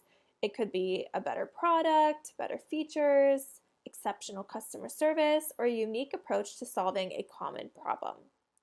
You need to make sure you address your customers' needs. Your USP should align with the needs and desires of your target audience. Understanding their pain points allows you to tailor your USP to resonate with your audience's preferences. And make sure you're communicating clearly.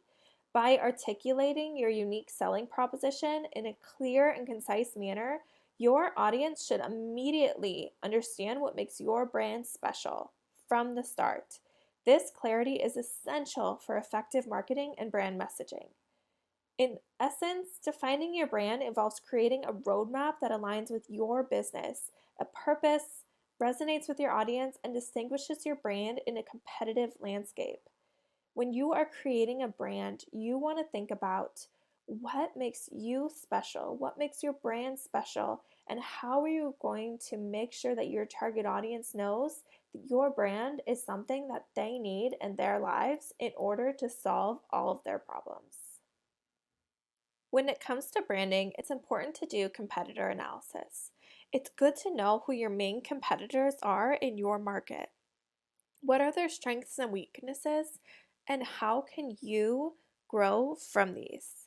How can you learn by seeing what they're doing well and what they're not doing as well, and maybe you could step in and do better? Are there any specific strategies or tactics that they use that you admire and really consider effective and would want to include in your brand? How does your brand currently compare with these competitors? If you already have a brand and you're working on modifying it, what is your competitors' comparison to you in brand perception, marketing position, and customer loyalty? Are there any emerging competitors in your industry that you're aware of that you really need to keep an eye on and see how they're growing? What key differentiators or unique selling points do you believe sets your brand apart from your competitors? And this is so important because if you don't know, your audience won't know either. And if you've conducted competitor research in the past, what has changed since then? What are your competitors doing to keep up with the times, to be changing with the way that the algorithm and social media and SEO are changing as well? It's really important to see on social media what kind of hooks, what kind of hashtags, what kind of keywords, what kind of visuals your competitors are using, and try to use what they are doing and have it influence your branding and the way that you work also. You never want to copy paste what somebody does, but learning from your competitors is really, really a great way to get ahead in your business.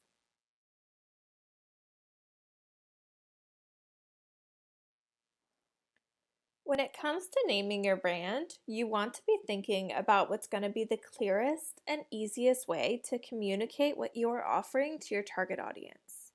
You want to make sure you reflect on your brand's identity. Ensure that your business name reflects the essence of your brand, its mission, values, and unique characteristics. Consider the emotions and associations you want the name to evoke in your audience. Make sure it's simple and easy to pronounce. This way, it's more likely to be remembered. Avoid overly complex and confusing names that might be difficult for your audience to recall or communicate. Consider long term how your brand is going to grow and the name if it will remain relevant and adaptable. Avoid names that will limit your business expansion or make you only exclusive to one type of offering. Make sure that across all platforms the name is available because you want to have a unified online presence, which will strengthen your brand's recognition. So, even if you're only planning on using, say, Instagram to market your product to begin with, make sure that the name is also available on things like YouTube and Facebook and TikTok because if it's not, then if you decide to scale later on, it will be a lot more difficult. Also, make sure that you do thorough trademark research to make sure that your name is legally available also. You want to avoid potential legal conflicts by choosing a unique name that can be protected later by you. Also, make sure that it's a word or a phrase that has positive emotions associated with it. Consider how the name might be interpreted culturally in different languages as well. Also, test potential names with friends or trusted people in your life. This feedback can provide valuable insights. And make sure if you're using more than one word that the acronym doesn't stand for something else. So, say you're using 3 words and the acronym spells another word, make sure that that word is also appropriate and appropriate in multiple languages as well. You want to think of all these things and that is how you'll be able to come up with a brand name that really speaks to your target audience. A logo is the visual representation of your brand.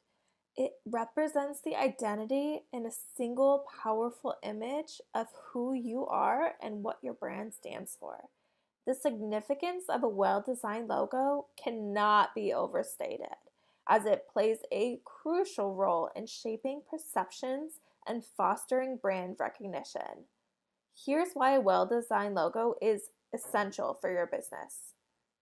Your logo is a visual representation of your brand's identity, and it encompasses the essence of your brand, which conveys its personality, values, and missions in a really concise and memorable way.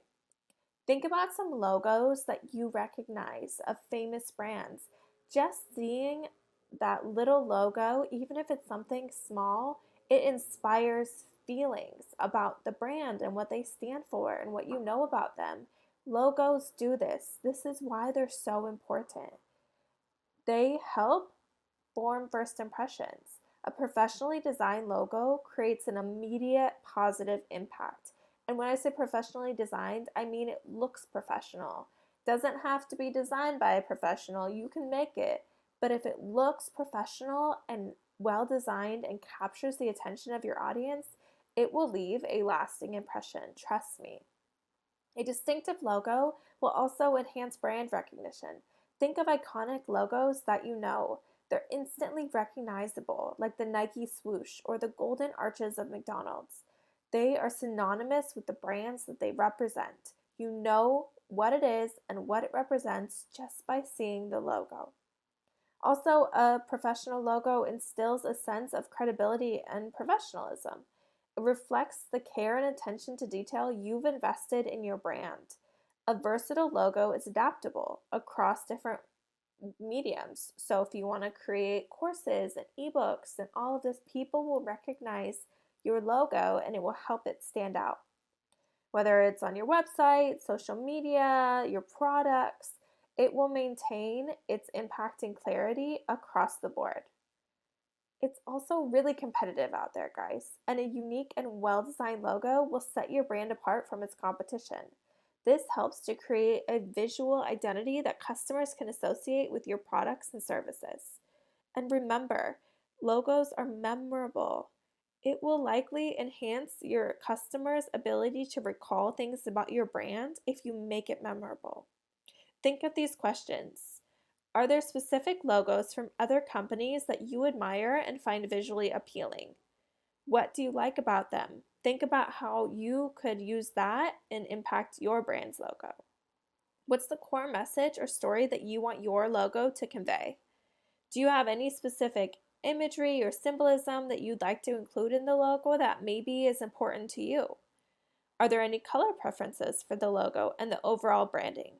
And what is the primary application? Where will it be used most frequently? And make sure that it fits well and it looks good in that kind of a space.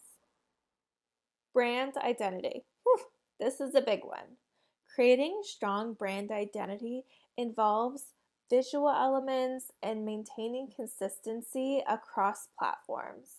You want people to be able to look at the colors and the fonts and the pictures and know right away in an instant that it's your brand. For your brand aesthetic, start by doing some homework. Scroll through social media and through websites and see what kind of feed and content speaks to you and your own personal style and the look you want to achieve with the forward-facing elements of your business. Pay attention to things like fonts, colors, and layouts. Pinterest can also be a great place to find inspiration. You can just type like Instagram color palettes or business color palettes in the search bar and look through the photos that come up. But remember, sometimes less is more. You don't want to have too many colors. Some things to think about when it comes to your brand identity. How would you describe the overall mood or atmosphere you want your brand to convey? Can you provide examples of brands or visuals that reflect that style and tone you have in mind so you can go look at their pages and their social media presence and see how it appears? What emotions or feelings do you want your branding to evoke in your target audience? And are there specific design elements and colors that you definitely want associated with your desired style? Think about the psychological impact. Color evokes emotions and perceptions. Choose a color palette that aligns with your brand's personality. For example, blue may convey trust and professionalism, while really bright colors can represent energy and creativity. You want to make sure that no matter what you choose, you're maintaining consistency across all the brand material that you have. So, your social media, your website, your products. This includes a lot of things, and you want to make sure you choose something that you're going to feel comfortable sticking to. Consistency reinforces brand recognition. Make sure that the color is accessible for a diverse audience. Ensure you've chosen a color that's readable and provides enough contrast. I see this a lot with people using a white background and light colored font and light colored logos. It makes it really hard to see, especially on teeny tiny cell phones. Make sure that the typography reflects the tone. The font should convey the brand's tone. So loose, airy calligraphy is different than big, block, bold letters. You also want to prioritize readability, pretty much above all else. You want to make sure your audience can actually consume your content. If they can't read it, they can't consume it. Make sure again that the fonts, like your colors, are consistent across everything that you do. By maintaining a consistent look and feel on all your social media profiles, your website, your products, by using the same pictures and cover photos and color schemes, it just reinforces the way that people recognize your brand.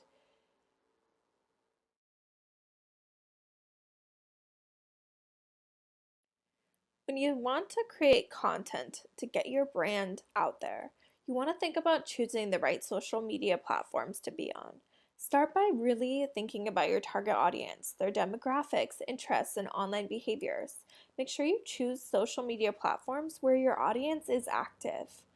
Look at different platforms and see how they cater to different content types. If your digital products are visually appealing, platforms like Instagram or Pinterest might be the best bet. For in-depth discussions and tutorials, think about YouTube. If you want to do a lot of talking head and really talking to the camera, TikTok is really great for that. Look at where your competitors and the industry leaders are on social media. Identify platforms where they have a strong presence, and this can help you decide where you also want to build your brand. Consider your resources. The big one is time. If you're trying to be on every single social media out there, it can be really overwhelming time commitment, especially at the beginning. Start by focusing on a few platforms and managing them effectively, and then when you're able to expand, you can grow from there. It's more beneficial to do this than to spread yourself too thin from the beginning. And don't be afraid to experiment. Begin with a couple of platforms, see how it's doing, and then go from there. When it comes to creating content online, whether that's on social media, a blog, YouTube, Pinterest, you need to know what your target audience's preferences, interests, and challenges are. You want to tailor your content to address their needs and to resonate with their aspirations and goals. It's important to create content that you enjoy creating and that you can stand behind, but what's more important is that it's content that people want to consume, right? You want to create content that's consumable, that people want to save and share and come back to over and over. Start by just thinking about consistency. How often are you willing and able to post and on how many platforms? Start then to plan ahead. Think about seasonality and trends and key events that are relevant to your industry. You also want to diversify your content types. So think about, are you going to be on one social media platform? Will you have multiple? What types of content will you make? Will they be images? Will they be videos? Explore different types of blog posts, videos, infographics, and see what your preference is to create, and also what your audience is actively engaging with. Make yourself an authority in your niche by creating content that educates and adds value. You want to share insights, tips, and tutorials that empower your audience and showcase your expertise. You want to make sure that people know that they should be coming to you when they want to consume content. You want to make sure that you're incorporating very visually appealing elements into your content, such as high quality images and videos, graphics. The visual content is more shareable and tends to capture attention more effectively than if it's not super visually appealing, especially for apps that are visual like Instagram and TikTok. Make sure you're choosing images and videos that tell a cohesive story about your brand. Make sure that they're consistent. You don't want a video of a meme and then a cup of coffee and then an ocean and then. It needs to be some kind of consistency that people can stand behind. Whether you're using photos or illustrations or graphics, make sure that they align with your brand's narrative because you want to be authentic to your brand. It's crucial.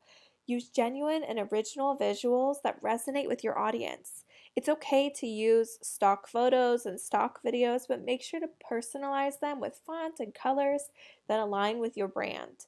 Make sure that your images are adaptable across platforms if you want to be on different content creation platforms, and make sure that your tone is consistent as well. Whether you're casual or conversational or formal, your visuals and your tone should also reinforce your brand's personality.